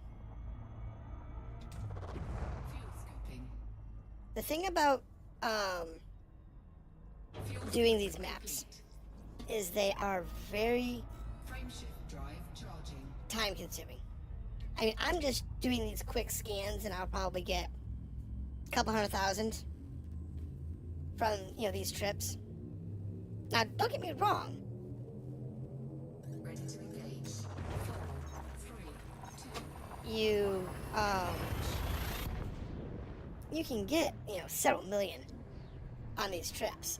But in order to do that, it's gonna take like days or weeks of exploring. Warning. Temperature critical. Yeah. System scan Okay, all stars. Let's see what this one is. Look at that! That's pretty. A K class and 3 M's. No planets. It's a quaternary star system. That one might actually be worth some money.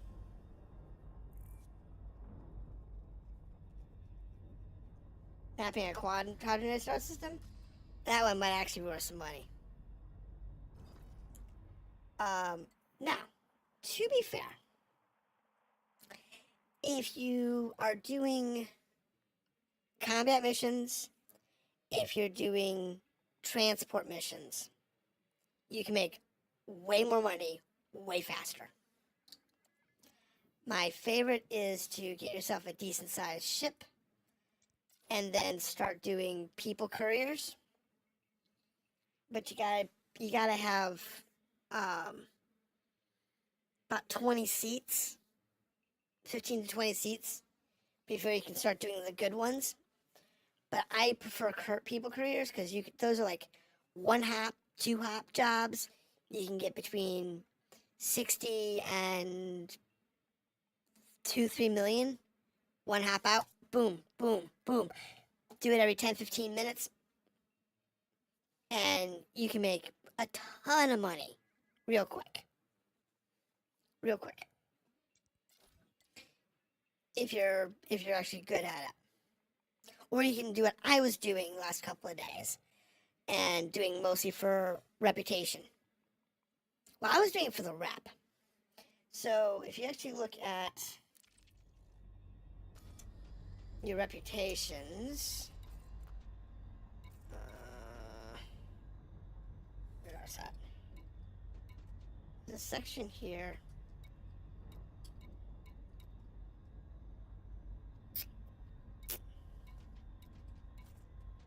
That has rep stuff.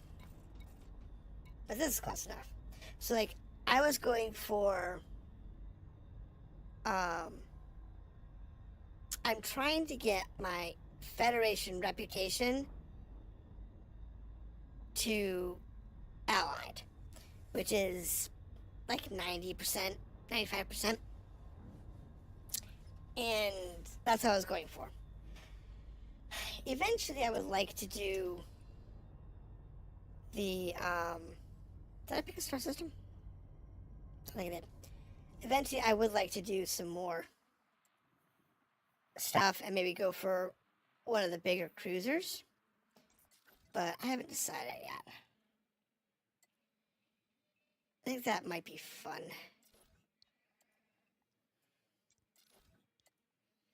Let's see here. What are you? You're a white star.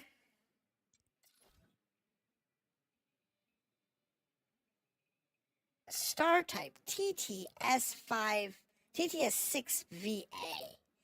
Tatari class. Huh?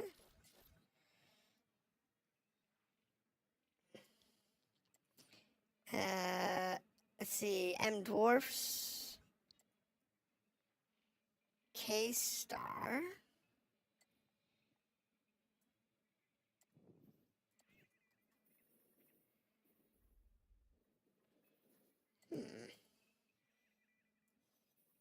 What else do we have around here? Let's see.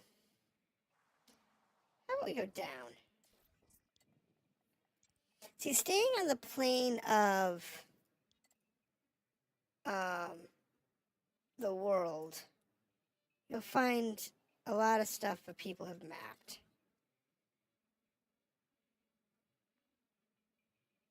Tatari. Here's an F class. Here we go. Map it. Here's a G class. 5 jumps. Recalc, please. 2 jumps. That's what I was looking for. I wanted a G class. Frameshift drive charging. finally found one I want. G classes are almost always having planets, and you can fuel on them. 3, 2, 1. So let's see what this intermediate star is.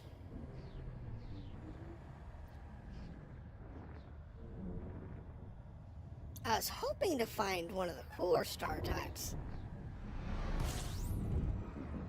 like a pulsar or quasar. 36 orbital bodies. Man, that's a lot. 2 stars.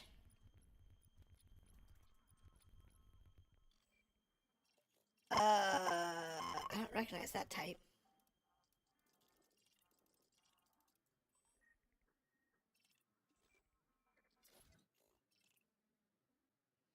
What is this?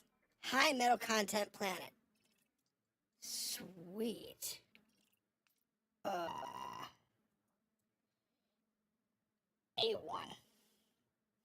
I'm gonna go map that one. I want the metal planet.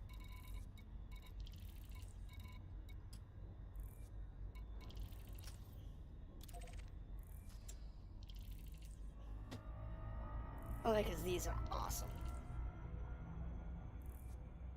These are worth a lot of money to map.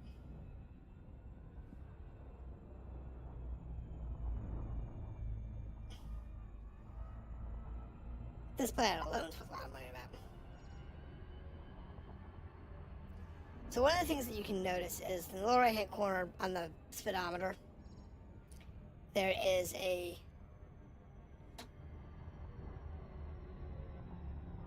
little blue line, that little blue bar. That blue bar has 2 meanings. One, that is your optimal turn rate. As long as you're in there, you will turn as tight as you can possibly turn. The other part of that particular one is the auto speed rate.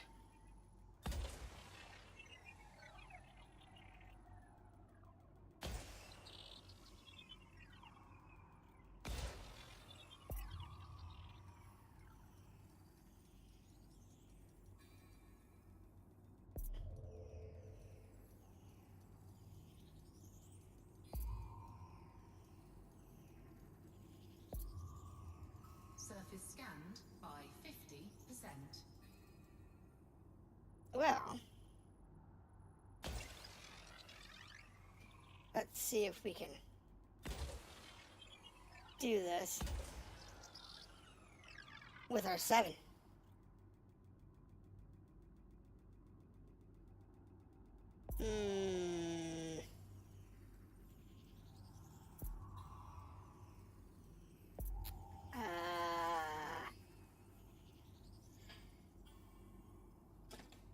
What is up with that?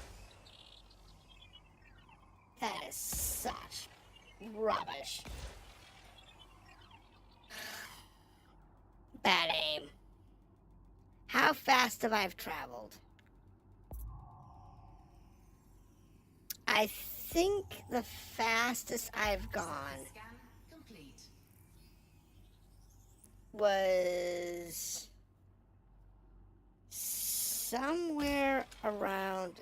That's all I needed. It would have been when I was going to one of the few times I went to a system Frameshift that was charging. somewhere around the 3 million light years. I did this one. I did it like once. I actually went out to a star that was like a million. It was like 2 or 3 million light seconds out. That would have been the fastest I've ever gone in the game, and that's like a 30-minute jaunt, and you're going like hundreds of times the speeds of light at that point. Okay, so this is our G-class star. We have 2 gas giants.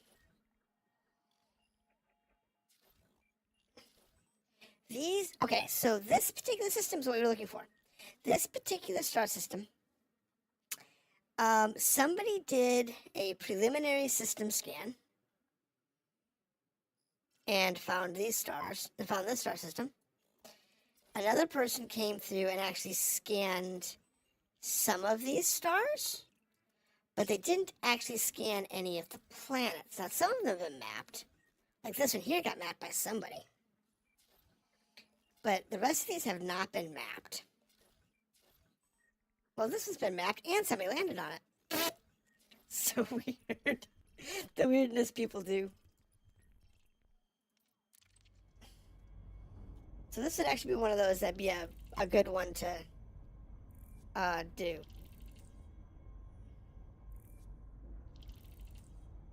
I mean, technically the fastest you travel in this game is when you're jumping between star systems. Because when you're doing that, it's like you're going insane speeds. Like you'll go, this ship can jump, I think it's 30 light years in a jump. And it's, what, 20 seconds, 30 seconds, and you're there. If you consider that type of speed, yeah, you're going way, way stupidly fast.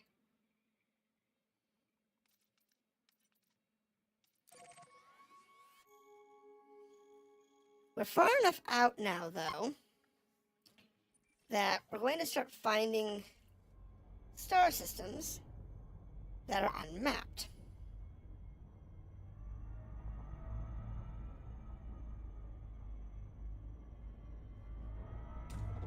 Or only partially mapped. So, this one's mapped, but odds are somebody, and we can map this system,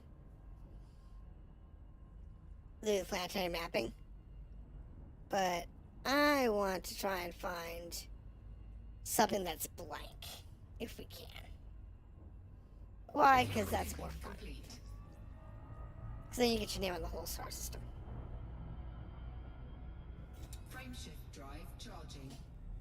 But it's not a big deal. People that do the mapping thing, and they're just really into mapping and exploring, they'll just go out in the middle of no man's land. They'll find a section of space that has never seen a soul for like for several hundred light years, and then they'll start mapping it. I'll find something interesting at some point.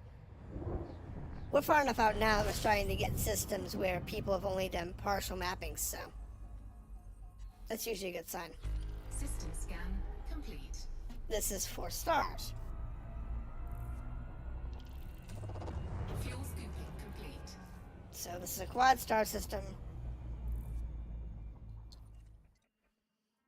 It is an F type, a K type, I'm sorry. K, M, and a T-class dwarf. That's interesting, a T-class. Don't normally see too many T-dwarves. Anyway, that's interesting. Yeah, no, once you learn how people,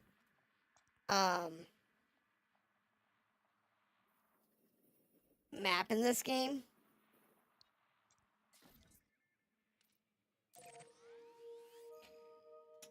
here's a G-class. It's close. We can get fuel there. Frameshift drive charging. But because it's a G-class, we'll see what we can find. I'm hoping to find something interesting, but we'll see. Bottle up before we actually start the jump. 3, 2, 1. Engage. But we'll see. You find a lot of systems when you're doing long jumps where people hit the same systems over and over and over again. And the reason is the mapping algorithm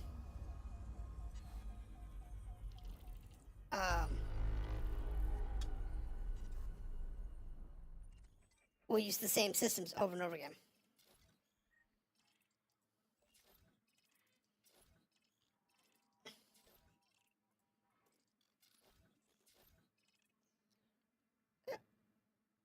That's cool. Alright. We'll let that finish scanning, but I'm going to keep going out here. There's a bunch of G classes out this way. What's up with that?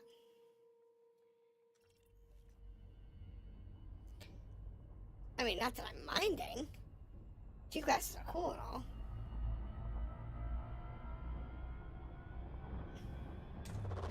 Fuel scooping. Fuel scooping complete. Frameshift drive charging. I gotta make it a challenge. No, we haven't hit a challenging system yet. Most of the systems are like this that we've had so far. Or where, it's just a bunch of stars. We haven't seen any of the cool systems yet.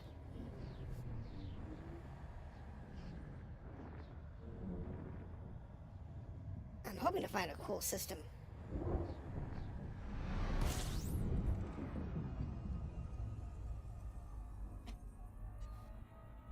System scan complete. Thanks. Fuel scooping It's another complete. simple star system. Okay. What's this one? What do we got?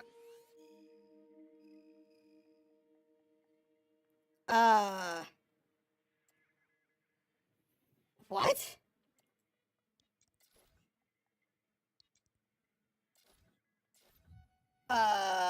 What? I got nothing? I got nothing.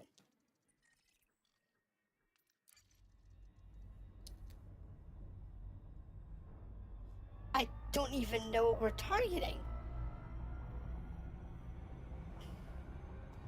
Person turret is waving.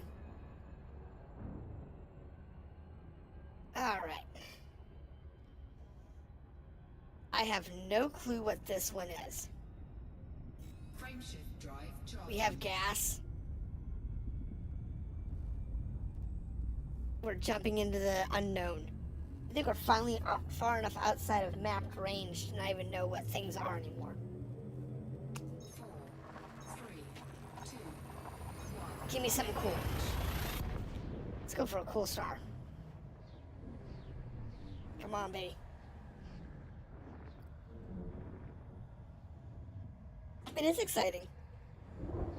You don't even know what kind of star you're jumping into?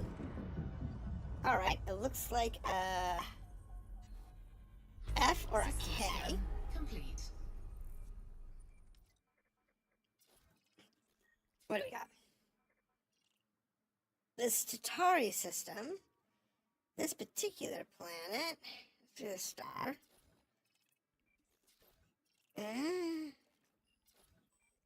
Well, it's interesting.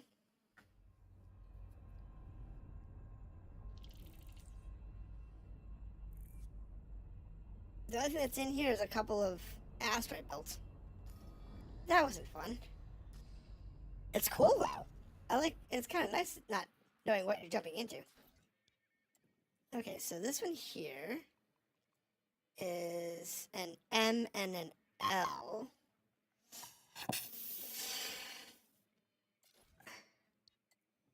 That's an F.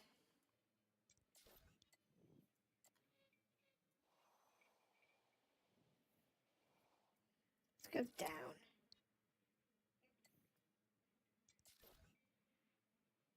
K-type yellow star. What's that one? A blue star? An A or B? Here's an A. We haven't visited an A. Let's go to an A.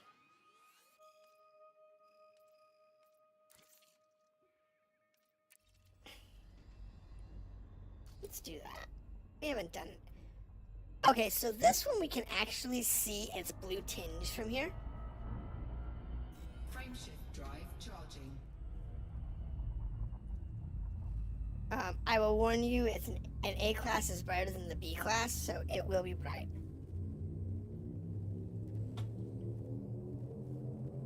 Ready to engage. 4, 3, 2, 1. Engage. It should be very blue, if memory serves.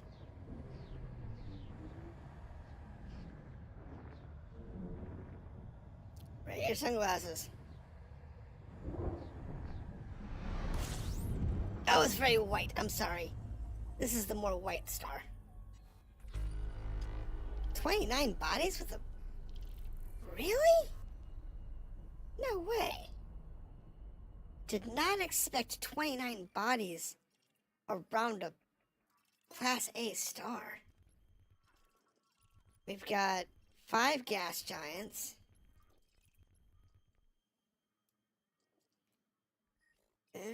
Bunch of rocky bodies.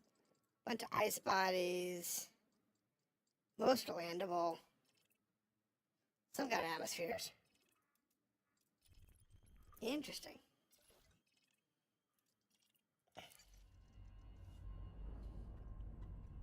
No, I wasn't expecting that. That's pretty cool.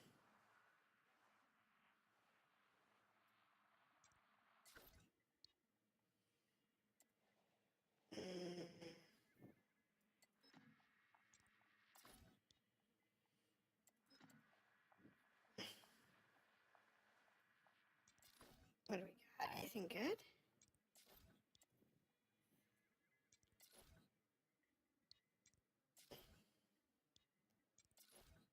You know?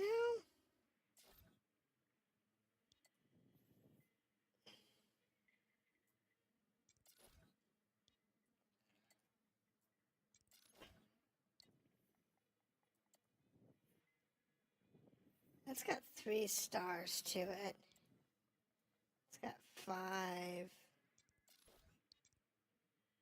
There's 2 there.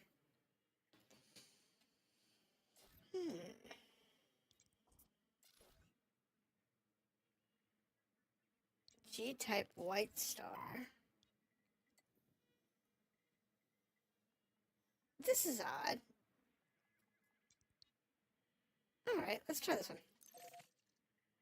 2 jumps. Frameshift drive charging. We got gas.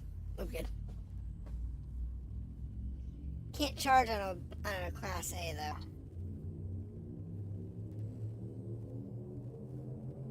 Ready to engage.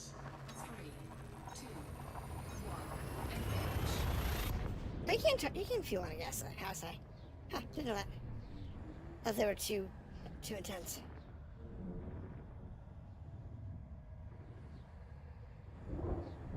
What do we got? Oh my goodness! Oh, she's pretty. System scan complete. What are you? See, it's just an M-class star, but it looks weird. It's an L-class dwarf and an L-class dwarf. But this M, just, I've seen a couple of M's, but this one's very red. It's a very red star. Frameshift drive charging. Well, at the rate we're going, we're getting a lot of empty star systems. Which, while that helps my codex, Ready to engage. it's not necessarily the fun ones. It is pretty. I like that one. Face red heart ship. I can't see the little thingies. Oh, I seem to get, because one of my chats, I get all the little comments, and the other one I don't. Okay, so here's our Tari system. System scan complete. It's just the one star, Dot. It's just the star. There's nothing else here.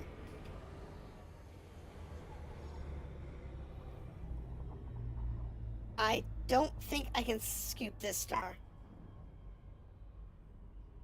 What is this star? What is it? Yeah, I think this star might be the wrong kind. I don't want to try and bounce off the photosphere. So, let's find something else. There's a G and an M. There's a K and an L. Change my route. Scanning to something smaller.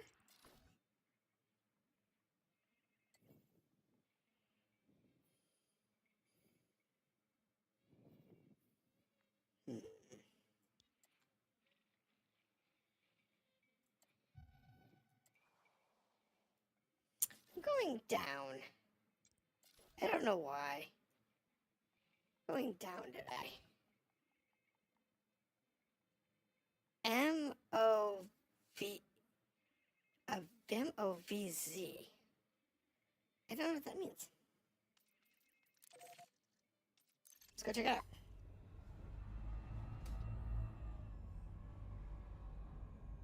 Okay, good on the sun. Can we scoop?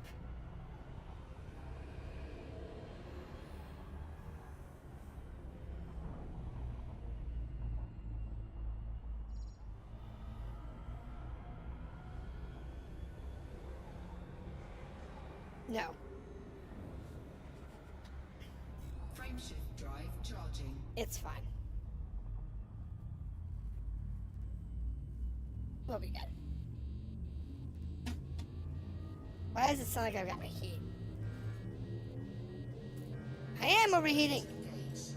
4, 3, 2, 1. Engage. That was bad.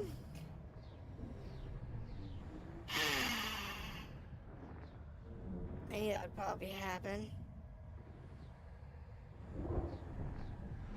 Warning. Taking heat damage. Yeah. I'm aware.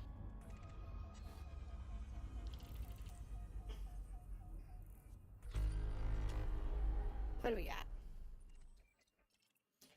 This is a M class, which is not necessarily good for fuel.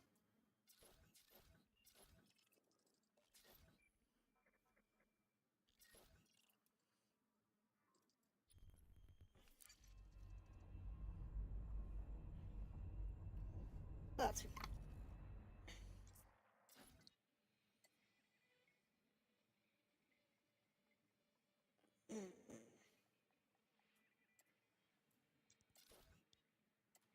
Let's see.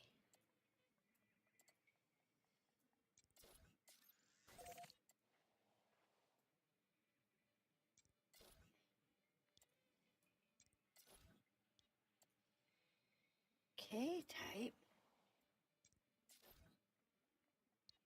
There's a G type down here. That's twice in a light years away.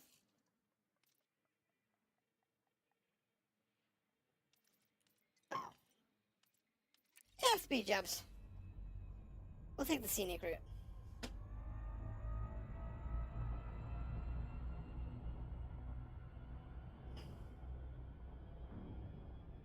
Frameshift drive charging. We'll take the scenic route.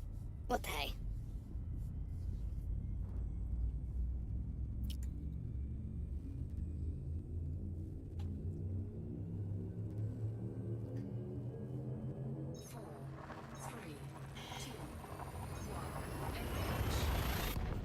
Maybe we'll find something good along the way. I did find one metal planet. Found a metal rich planet. That was cool. Mapped quite a few star systems with, like, nothing assets.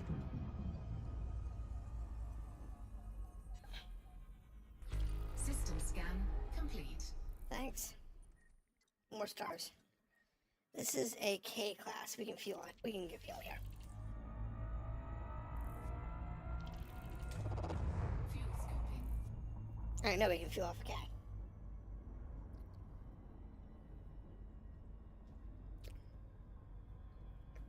Well, if you consider star systems that have just suns, I mean, I think stuff like this is cool anyway. Where they have like just tons of just simple star systems. I'm a huge fan of it. Though in reality, nearly every star system probably has dozens, if not hundreds, of bodies that you could explore. But to keep the game simple, they allow it to have empty systems.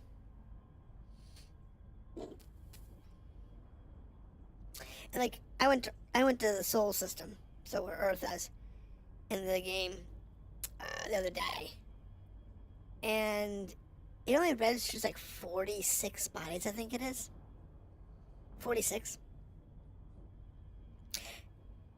Jupiter and Saturn each have like 46 moons in reality.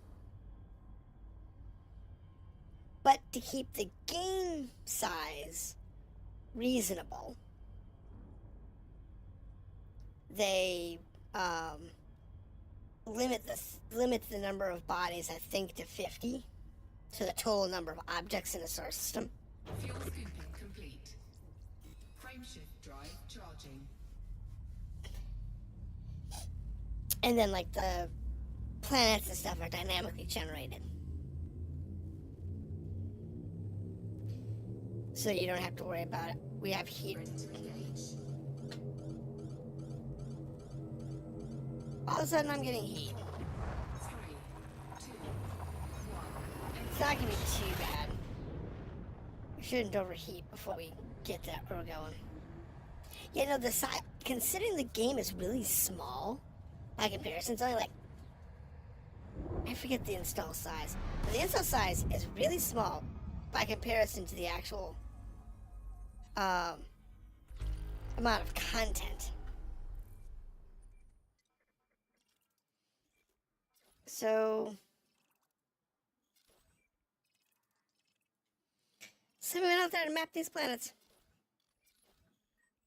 I'm not surprised.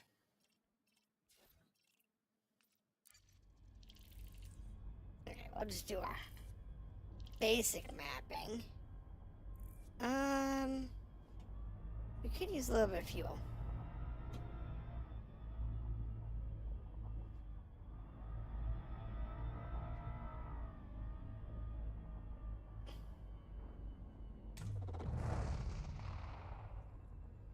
Grab some gas.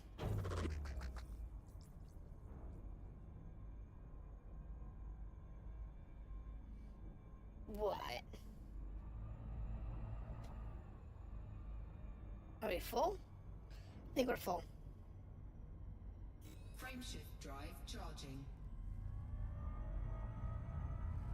Let's get off the side. Now I think this is... Yeah, this is the planet. This is the next star system we were going to. 4, 3, 2, 1. Engage. Let's see what we got. Yeah, I wish I was streaming or at least recording the other day. I jumped into a pulsar. That's always cool to find. Especially when you're not looking for it. System scan complete. This game is trolling me at this point. I think it is I think this game is just trolling me at this point.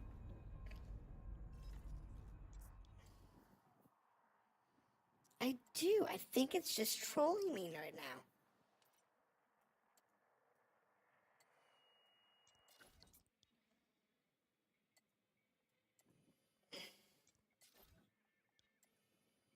I swear, I think it's just trolling me.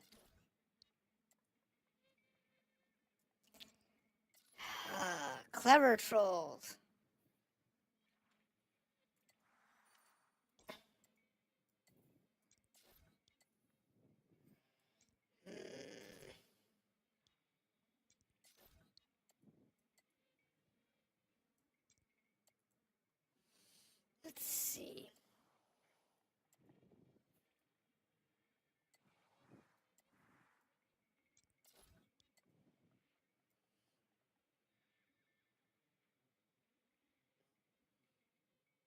MMMT.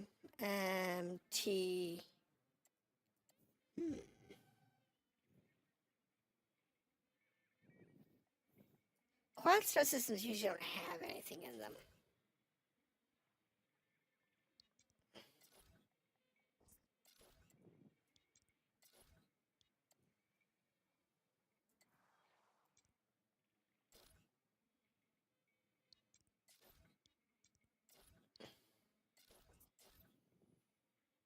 Let's see. No, you're not bad luck. I'm just being picky. It's a me problem, not you.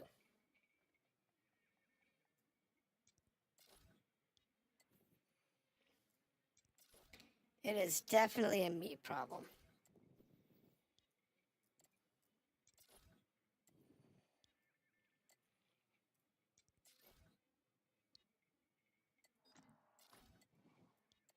But where are we in the galaxy anyway? Oh, we're not down yet. Where are we?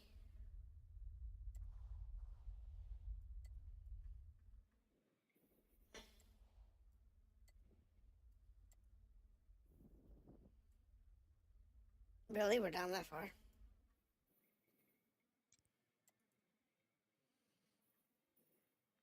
Yeah, that's 600 light years down. I really don't want to go that far down quite yet. Don't want to go towards Wedgehead. Let's see.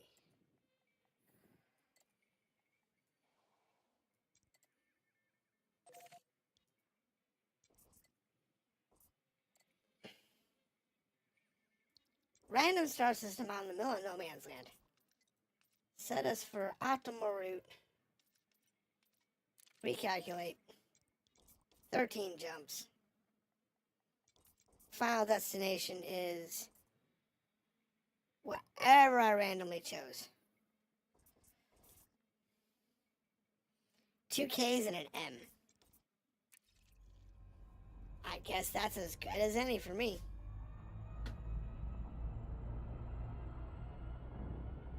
Frameshift drive charging. No, I'm just being picky.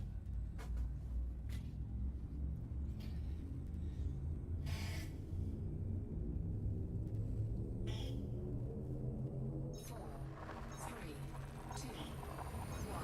Engage. Now we're good.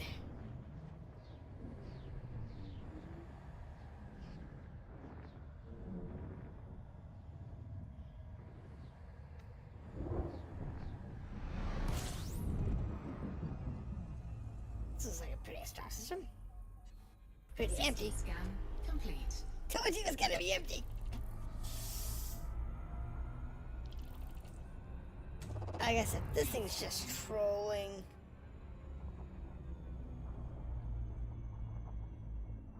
It's just trolling hard today.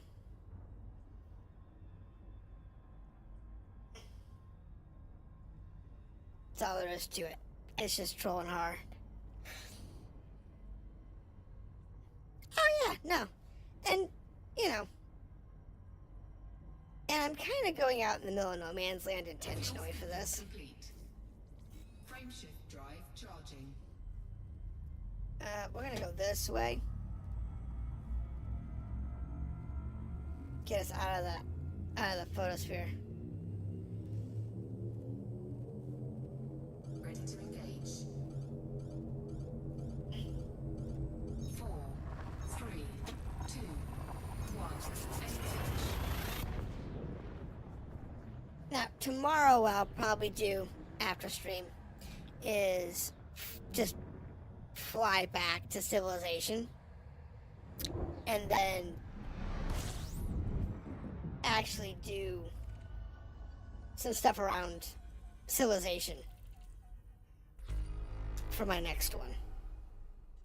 Unless we find something really cool out here.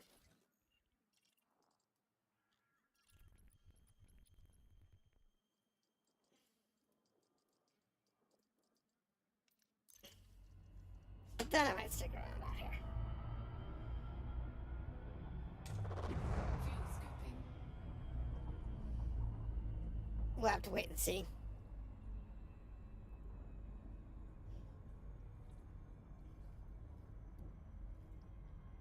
This is one of the first things that I did when I was playing originally. Fuel scooping complete. Was just Cannot comply. find a place and just start mapping systems. Frameshift drive Now, a lot of these systems that you see that are mapped, where they're just like the star system's mapped, but there's no like people landing on anything. That's from before that was a thing. 2, 1, engage. Sent me to another. I'm sorry, DJ Skywolf. I'm sorry you got bounced around.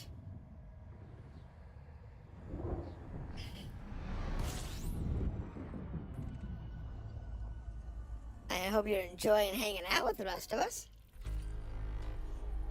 We're looking for empty star systems.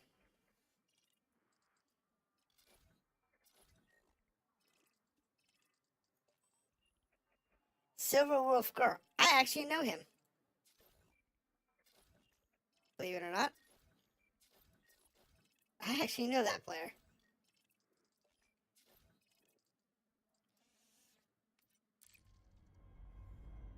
That's a little wonky. Finding stuff from players that you actually know. Considering I haven't played much.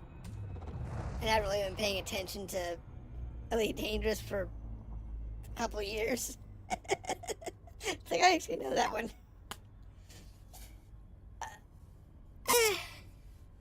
Fuel scooping complete. I don't know if it's a small world or not, but it is interesting. Now, if I go core side and I find Frameshift drive charging. the section that I mapped on the console, that would be funny. That would be hysterical if I found that. 4, 3, Because I mapped like 500-600 star systems in like the first 2 or 3 months of Elite Dangerous coming out. I went out, found a section of space, and just started mapping that section of space. Just so I could say I mapped a bunch of Elite Dangerous. system scan complete. Okay, so the trolling continues. Fuel scooping.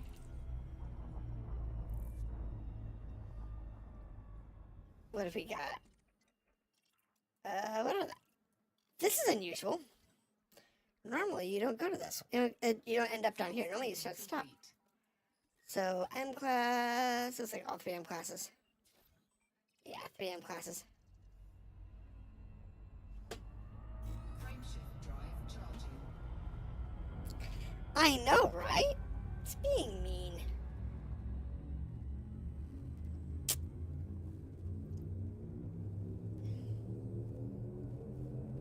Four, three, two, one. Purple cry face. Yeah, no, it's being mean today. It's a shame.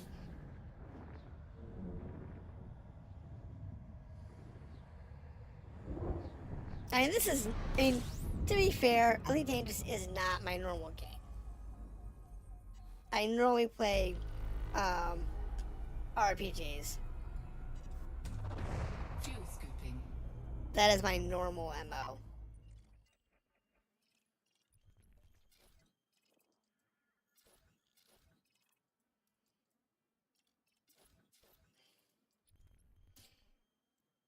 I bet you these are really old scans. Back when the game first came out.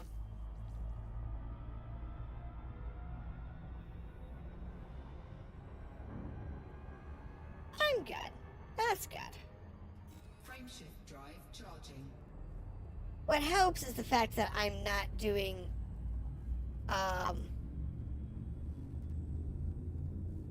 the long system scans. I'm doing a lot of bouncing because I'm looking for something interesting. The long system scans are growing up on something purple. Brown dwarf. Looks like an M class. A purple M class. It's kind of strange. What do we got? So this one is an extraordinarily simple star system that somebody has already mapped. But considering it is just one single little planet, I'm gonna go map it. It's probably what the last person said. Look, it's just one little planet. I'll go map that one planet. Yeah, it's odd because it's it looks like a young class M, but it's kind of odd. Now this planet is 1,700 light seconds out, so it's going to take us about 5 minutes to get there. Actually, not too shabby. For the planned route we still have 7 more jumps. It's not bad at all. We'll go out and get a full surface map of this one. Can I land on this planet? Survey says.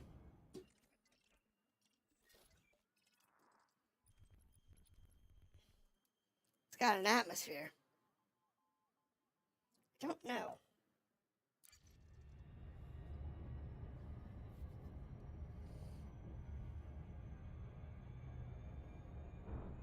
Now, this particular ship configuration, I was thinking about changing my modules out. See, because I've got the advanced docking computer, which allows you to take off and land from stations. But I was thinking about changing out one of these heat sinks. Not heat sinks, but changing out one of the equipment in here, maybe the cargo or something, to allow me to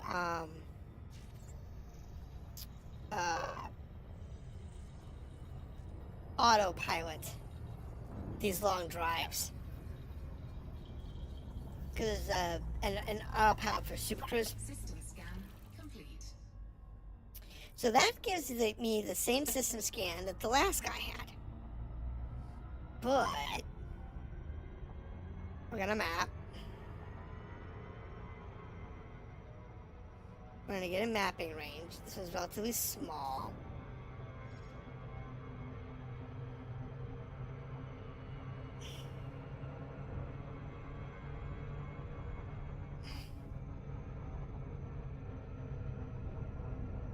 Yeah, it didn't used to have the Cruise or Super Cruise autopilot.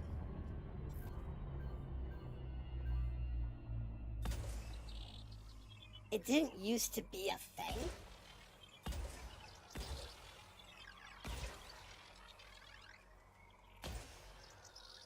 But a lot of people complained that it took too long to get anywhere and they were drifting too much. So they wanted to make that drive simpler.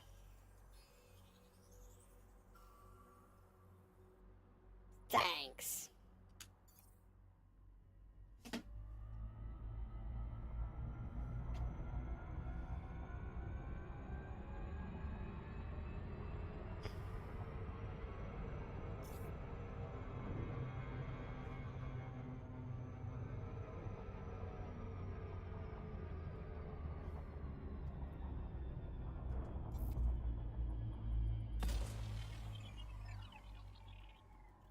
If you actually do this methodically, you can get these really well mapped. By 50%.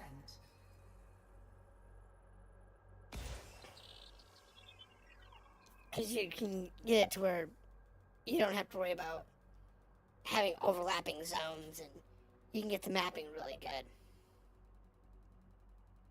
That was a little shallow. where I wanted it to hit.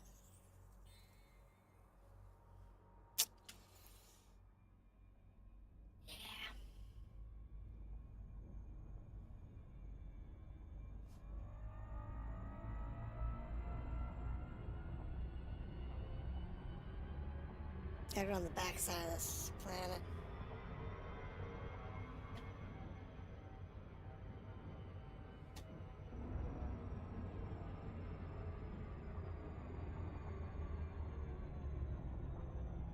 It's doing some serious scanning of this planet.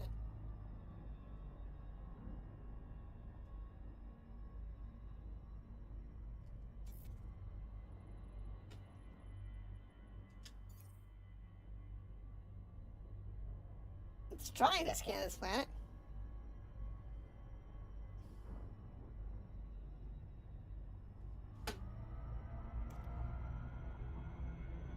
It's like it's jammed or something, I don't know.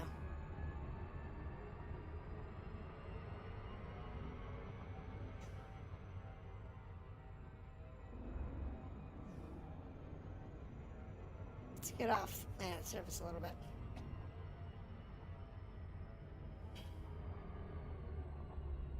See if we can figure out where our... There it is. There's the zone we're looking for.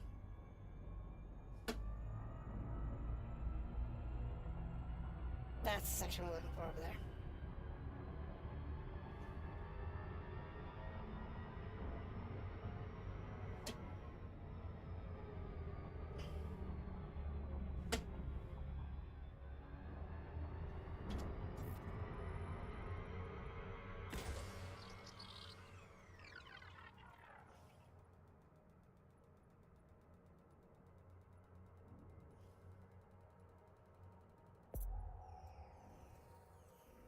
Beautiful.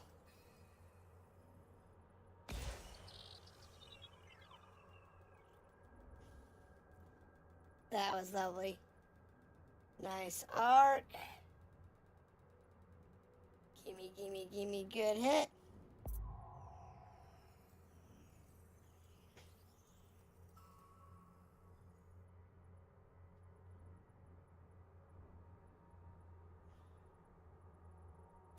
I gotcha.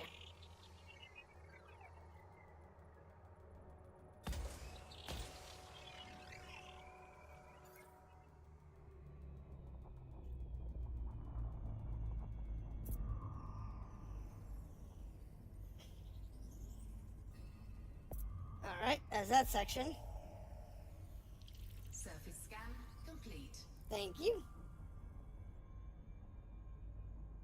So, that brings us down to, we've scanned the planet. And everything else. But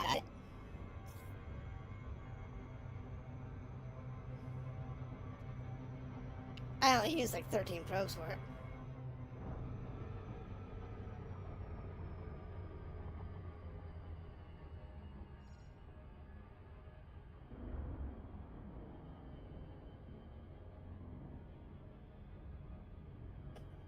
Wait, do I not have a landing? Wait, do I not have one of those? Nope, I don't enter first. Going down.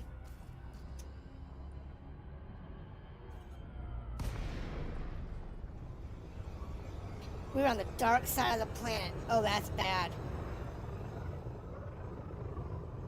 I'll be on the sun side.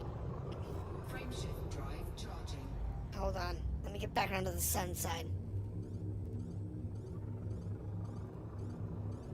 4, 3, 2, 1. Engage. Where's the sun?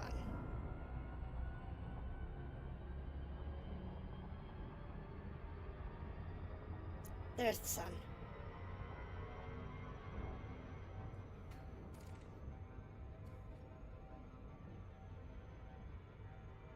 I know you're an icy body.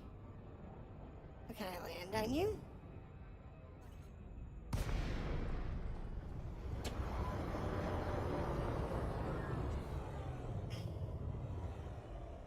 don't think I can.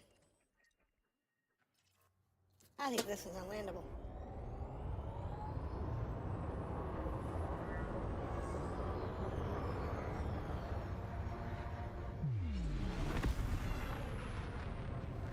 Okay. Get me out of here. Frameshift drive charging. So...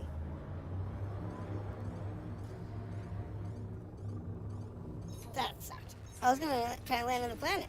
1. I'm guessing not. Alright, so... random system, go! Frameshift drive charging.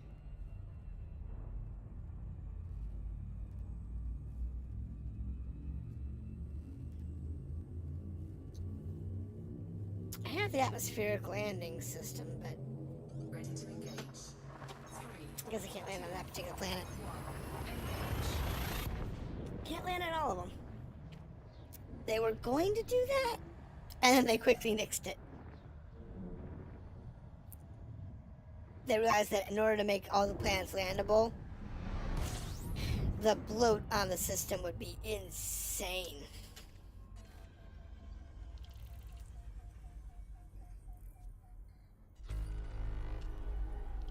Alright, what do we have?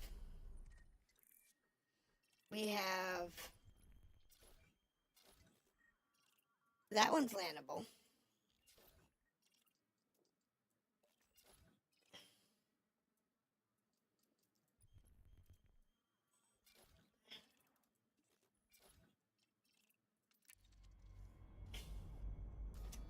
But I think I just want to go with the random star system. So everybody says, random star system. Fuel scooping. Let's grab some fuel.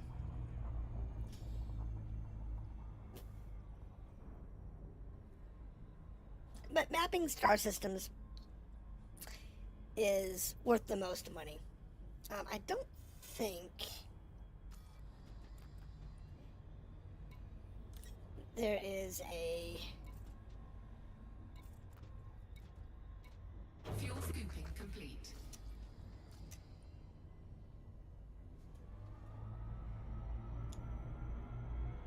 I'll look at this one. Let's see.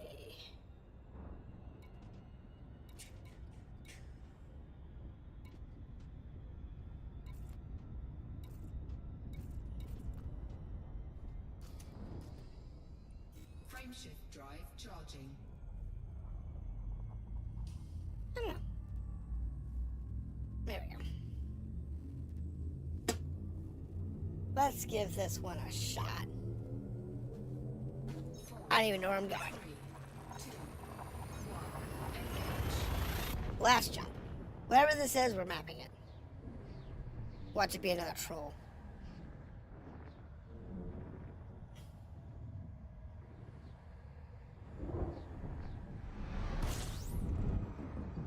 Nope, so far, so good.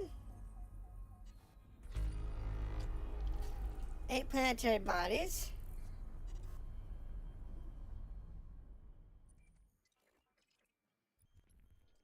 All close together. And looks like they're landable. Alright, so let's start with the first one on the list.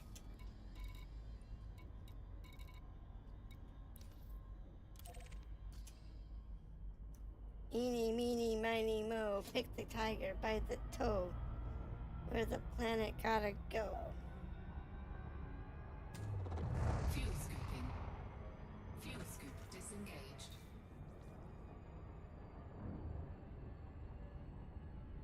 There we go. Now, if you actually look at a star system, you'll notice that there are planets all the way around the sun. And because they're all the way around the sun, people will argue the best way to map a star system in a time-efficient manner. Honestly, I usually pick the closest one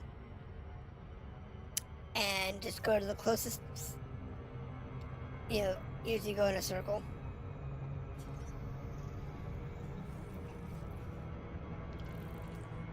we oversped.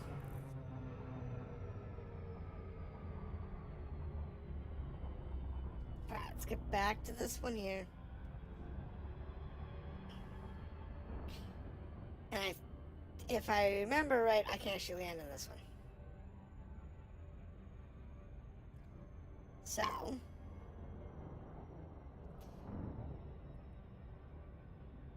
the strategy I used to use was whoever is closer, Jim. So you come over here to the map, and just I go from here to here to here to here to here to here to here.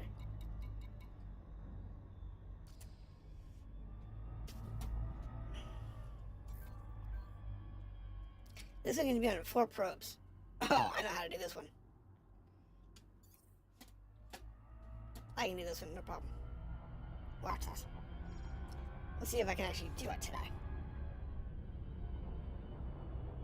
I want to be around 10 mil.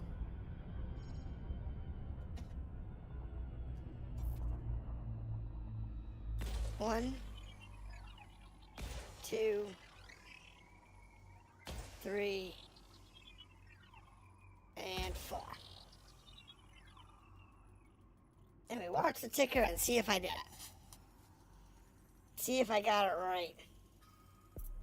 Surface scanned by 50%. Surface scan complete. Nailed it.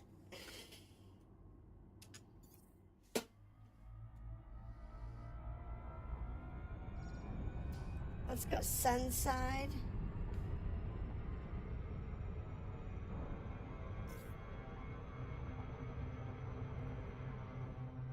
Now we're landing. Orbital flight engaged. Now, 4 I can do pretty easily. I can nail 4 pretty much every time. I've learned the angles. And actually, the ones that says 4 whatever, you can actually do them in like 3. If you actually fly around it. This is not where we want to go.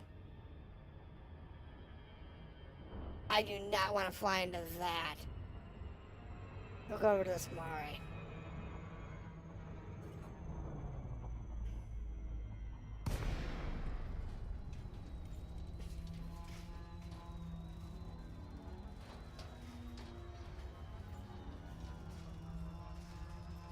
I do not want to land in that crater.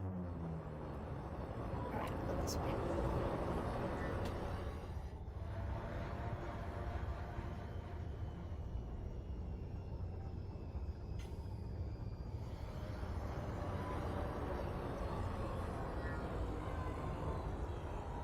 Yeah, this looks like a good place. This looks pretty good.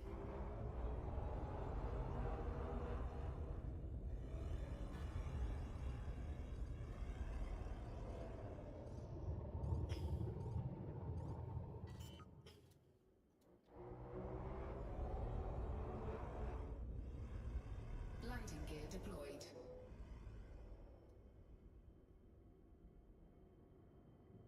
Come on, baby. You can do it.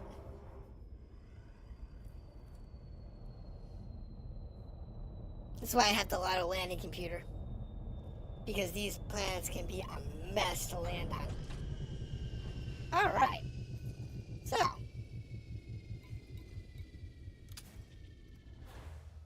We'll take the buggy out.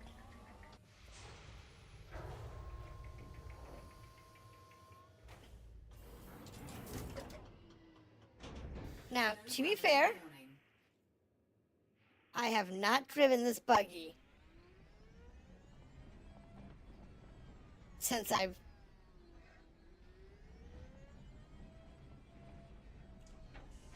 started playing, so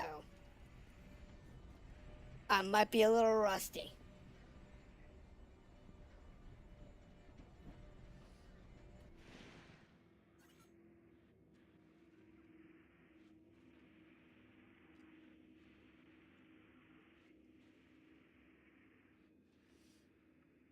Now, let's see here. Buggy, buggy, buggy, buggy, buggy. How do I use the buggy? Okay, that's my jumps. That's reverse. Where's the turret? Turret?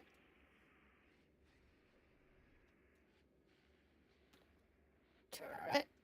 Who's got the turret?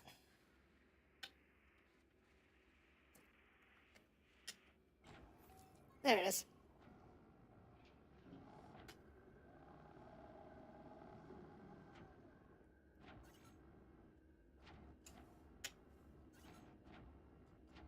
Oh, I need to change the setting. Alright, so options, controls, buggy. Where is it? Wait, cancel. Hold on, I think it's this one over here.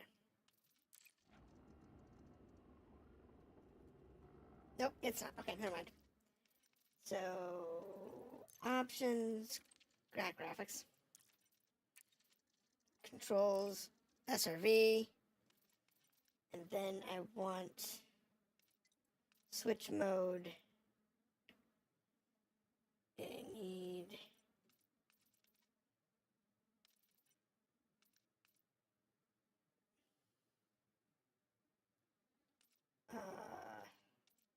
cockpit mode.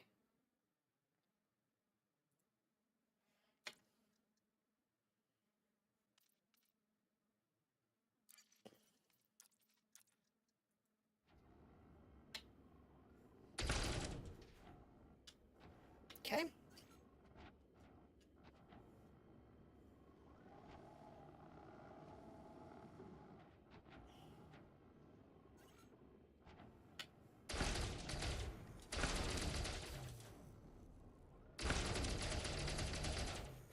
All right.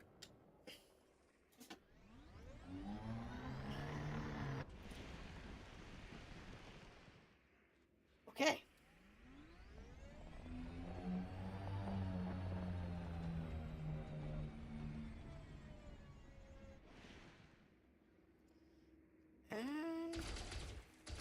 Oh, I can use the gut turret like this. Oof.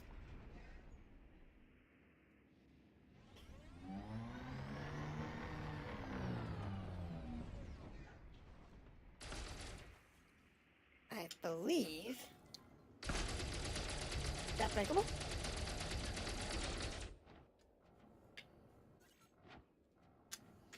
No.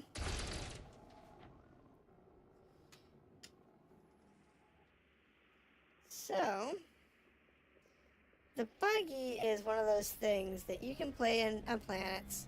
You can mine resources down here if you manage to find them.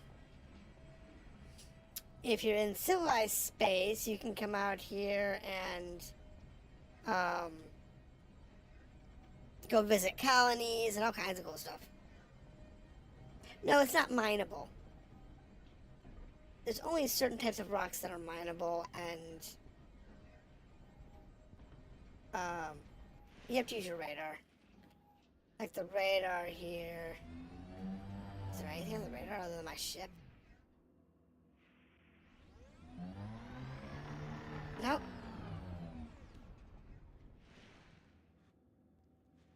Not.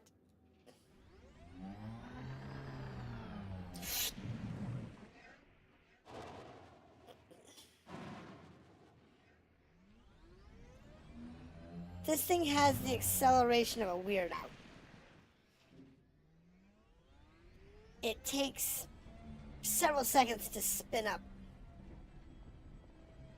Not like your car where it just automatically goes when you hit the gas. You know, within like half a second. No, no, no. It takes several seconds for it to speed up before it even has anything. It's terrible. But I haven't looked at this ship before, so not out in the open. So what I'm going to do is I'm going to dock the buggy, and then I'm going to get out of in my man suit. Nah, this is pretty normal for the buggy. you just have to learn how to drive it. Because the buggy is different.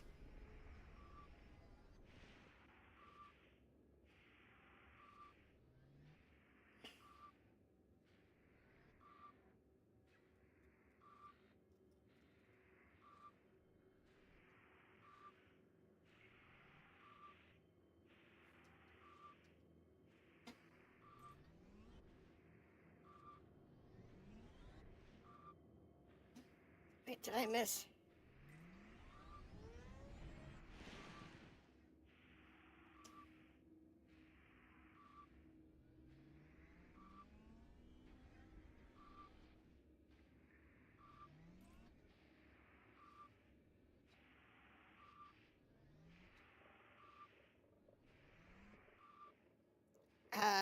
Where's the...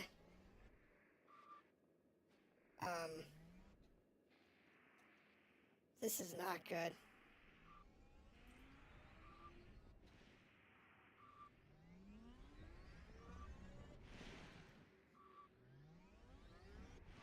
Okay.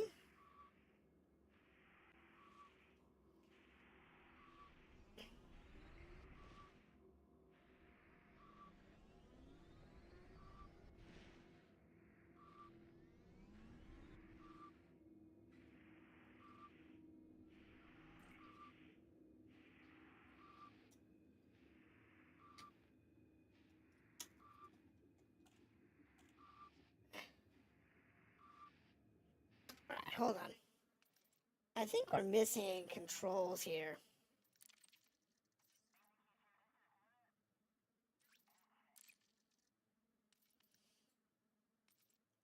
Hold on. So, not what I'm looking for there.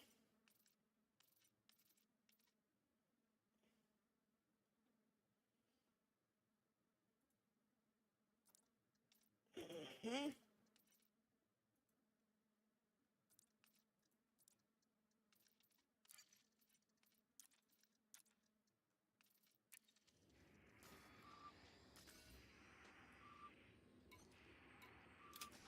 I was like, wait a minute, I'm missing a control here.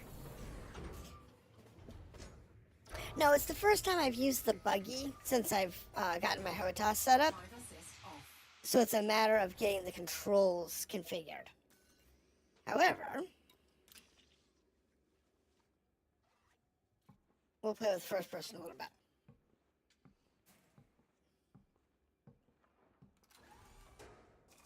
Alright. So first person, here we go.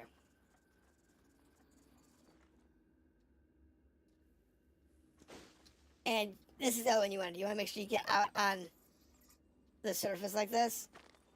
Because you get the award for being the first person to walk on the planet. Even if you only drop down for just a second or two. This ship is a lot smaller than I thought it was.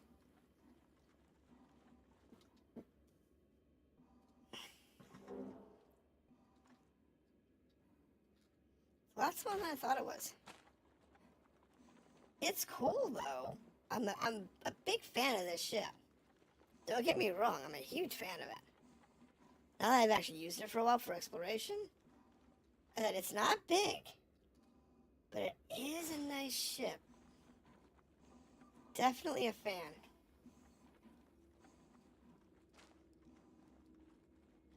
That's kind of weird. What that cockpit looks like. It's one of the more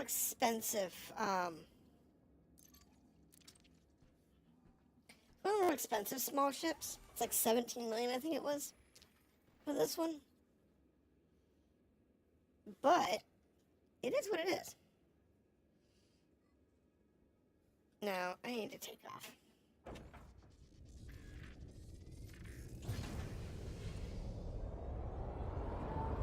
Landing gear retracted.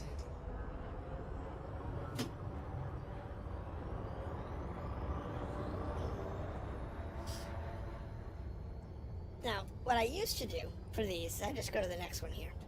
Or it's next distance away. Frameshift drive charging. And that usually is a nice, easy way to map all the planets. 2, 1, engage. So now you have to get up to above the OC line. Because you got an orbital cruise before you can do anything else. But what we can do now is, we're currently on this planet. And notice how it says somebody else had first fall and somebody else is this here. So we're not going to have the first for this planet. But we will have it for this one. And everything, and the rest of the ones in this star system.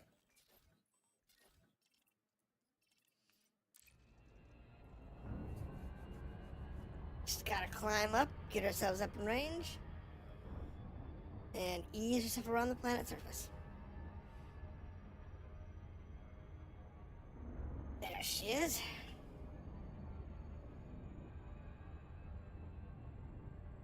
$400.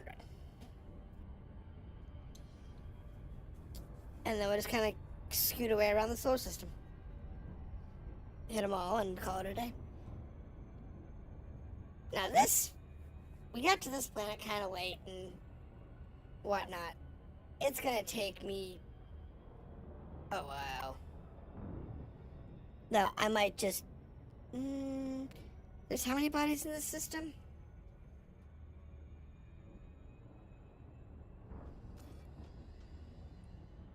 Farthest one out there is going to be 5,000 LS. 1, 2, 3, 4, 5, 6, 7. Yeah, it's going to take about an hour to do this system.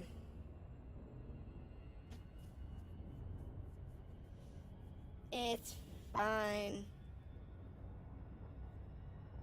I'll finish this up tomorrow and head back to town. I will do this particular planet here. And then, tomorrow, when I have more time, I'll just actually finish mapping this system. And I'll post a screenshot of it over on, Blue Sky and X. Which is where I post all of the what's going on. I don't post a lot, but that's where I post it all. So if you want to check that out, it should be in the description.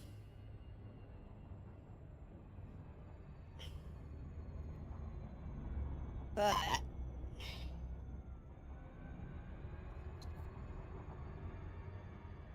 yeah, I'll finish mapping the system and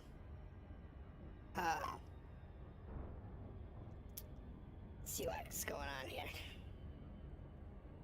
And then once you go back to town, once you get back into the civilization and you turn these charts in, that's when your name will show up on the thing saying, hey, you're the first person to have walked on this planet or mapped it or whatever. Because up until you turn in the map the first time, it doesn't record your first.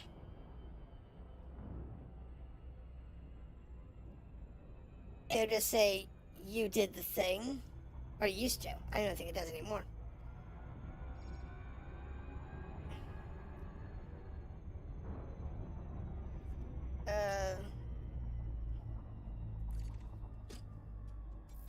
How many is this one? 4 probes?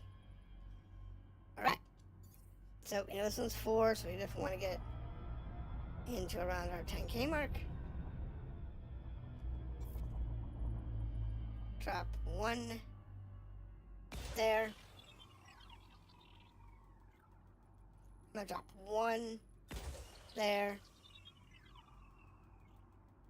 And we'll see where these 2 probes land. Percentage-wise. Because that'll tell me if I need the other 2 probes in this planet. Surface scanned by 50%. So what we want to do is go to the other side. Drop 1 there. And I think we can do this with 3 probes.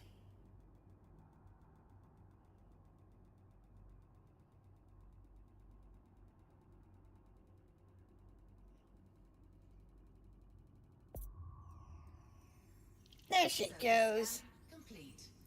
Got my efficiency bonus. Alright.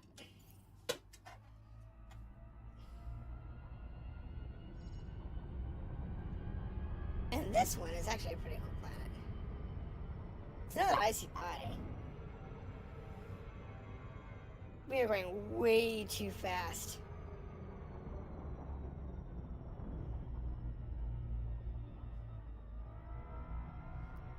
Where do I want to go?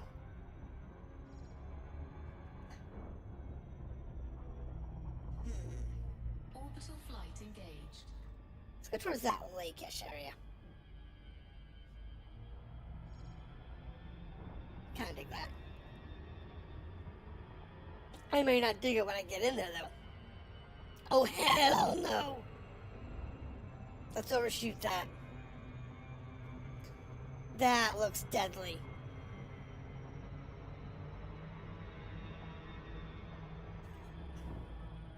We'll go over here. Yeah, this is it's an ice body, but it's an ice rock. And it's really packed in. It's got a lot of pack on it, which is not necessarily a good thing, but it'll be okay. So we'll come down.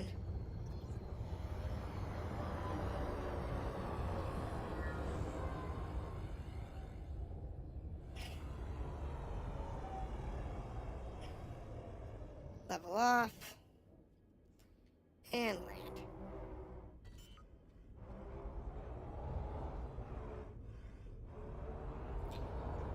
Landing gear deployed. Yeah.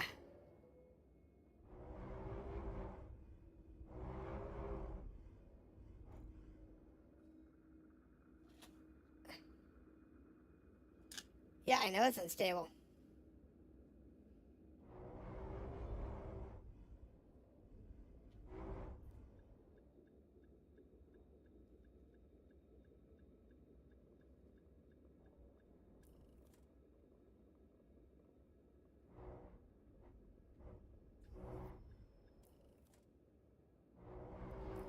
Today the auto land is not working. So I have to do this manually, and I hate manually landing on uneven terrain.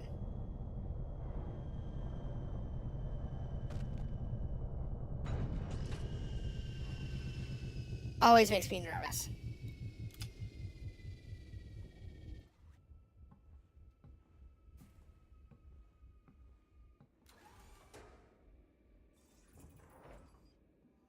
All right. So we're on this planet. See, first football confirmed. So I am the first one to land on this planet and walk on the surface. However, I might be able to get on my ship on this planet. Because it's uneven terrain over here. I might be able to use this to jump out of my wing. I did it! Alright, I'm on my ship. Can't always do this. You can't always walk on your ship. This is cool.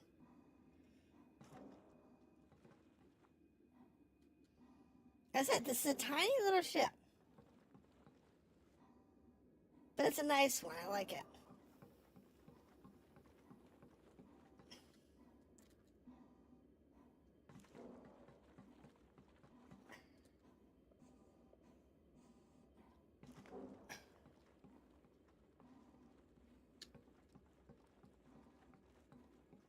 It's definitely a cool little ship.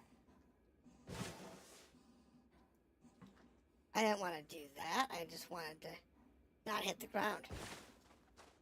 Alright. That's all I wanted. Word ship. I just wanted to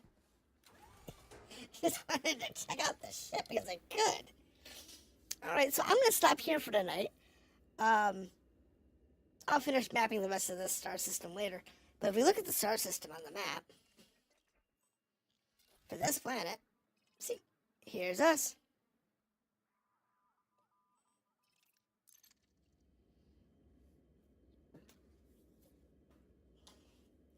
So, and I'll do that for the rest of the star system and get all the maps and stuff and then head back. And then either tomorrow or Christmas Eve, probably tomorrow, because I probably have a bunch of stuff I gotta do Christmas Eve. I will be back on and in town, and we'll do stuff there. So, thank you for dropping in and chatting for the night, and I will see you then. It's greatly appreciated. And my camera died at some point. Oh well. Have a good night.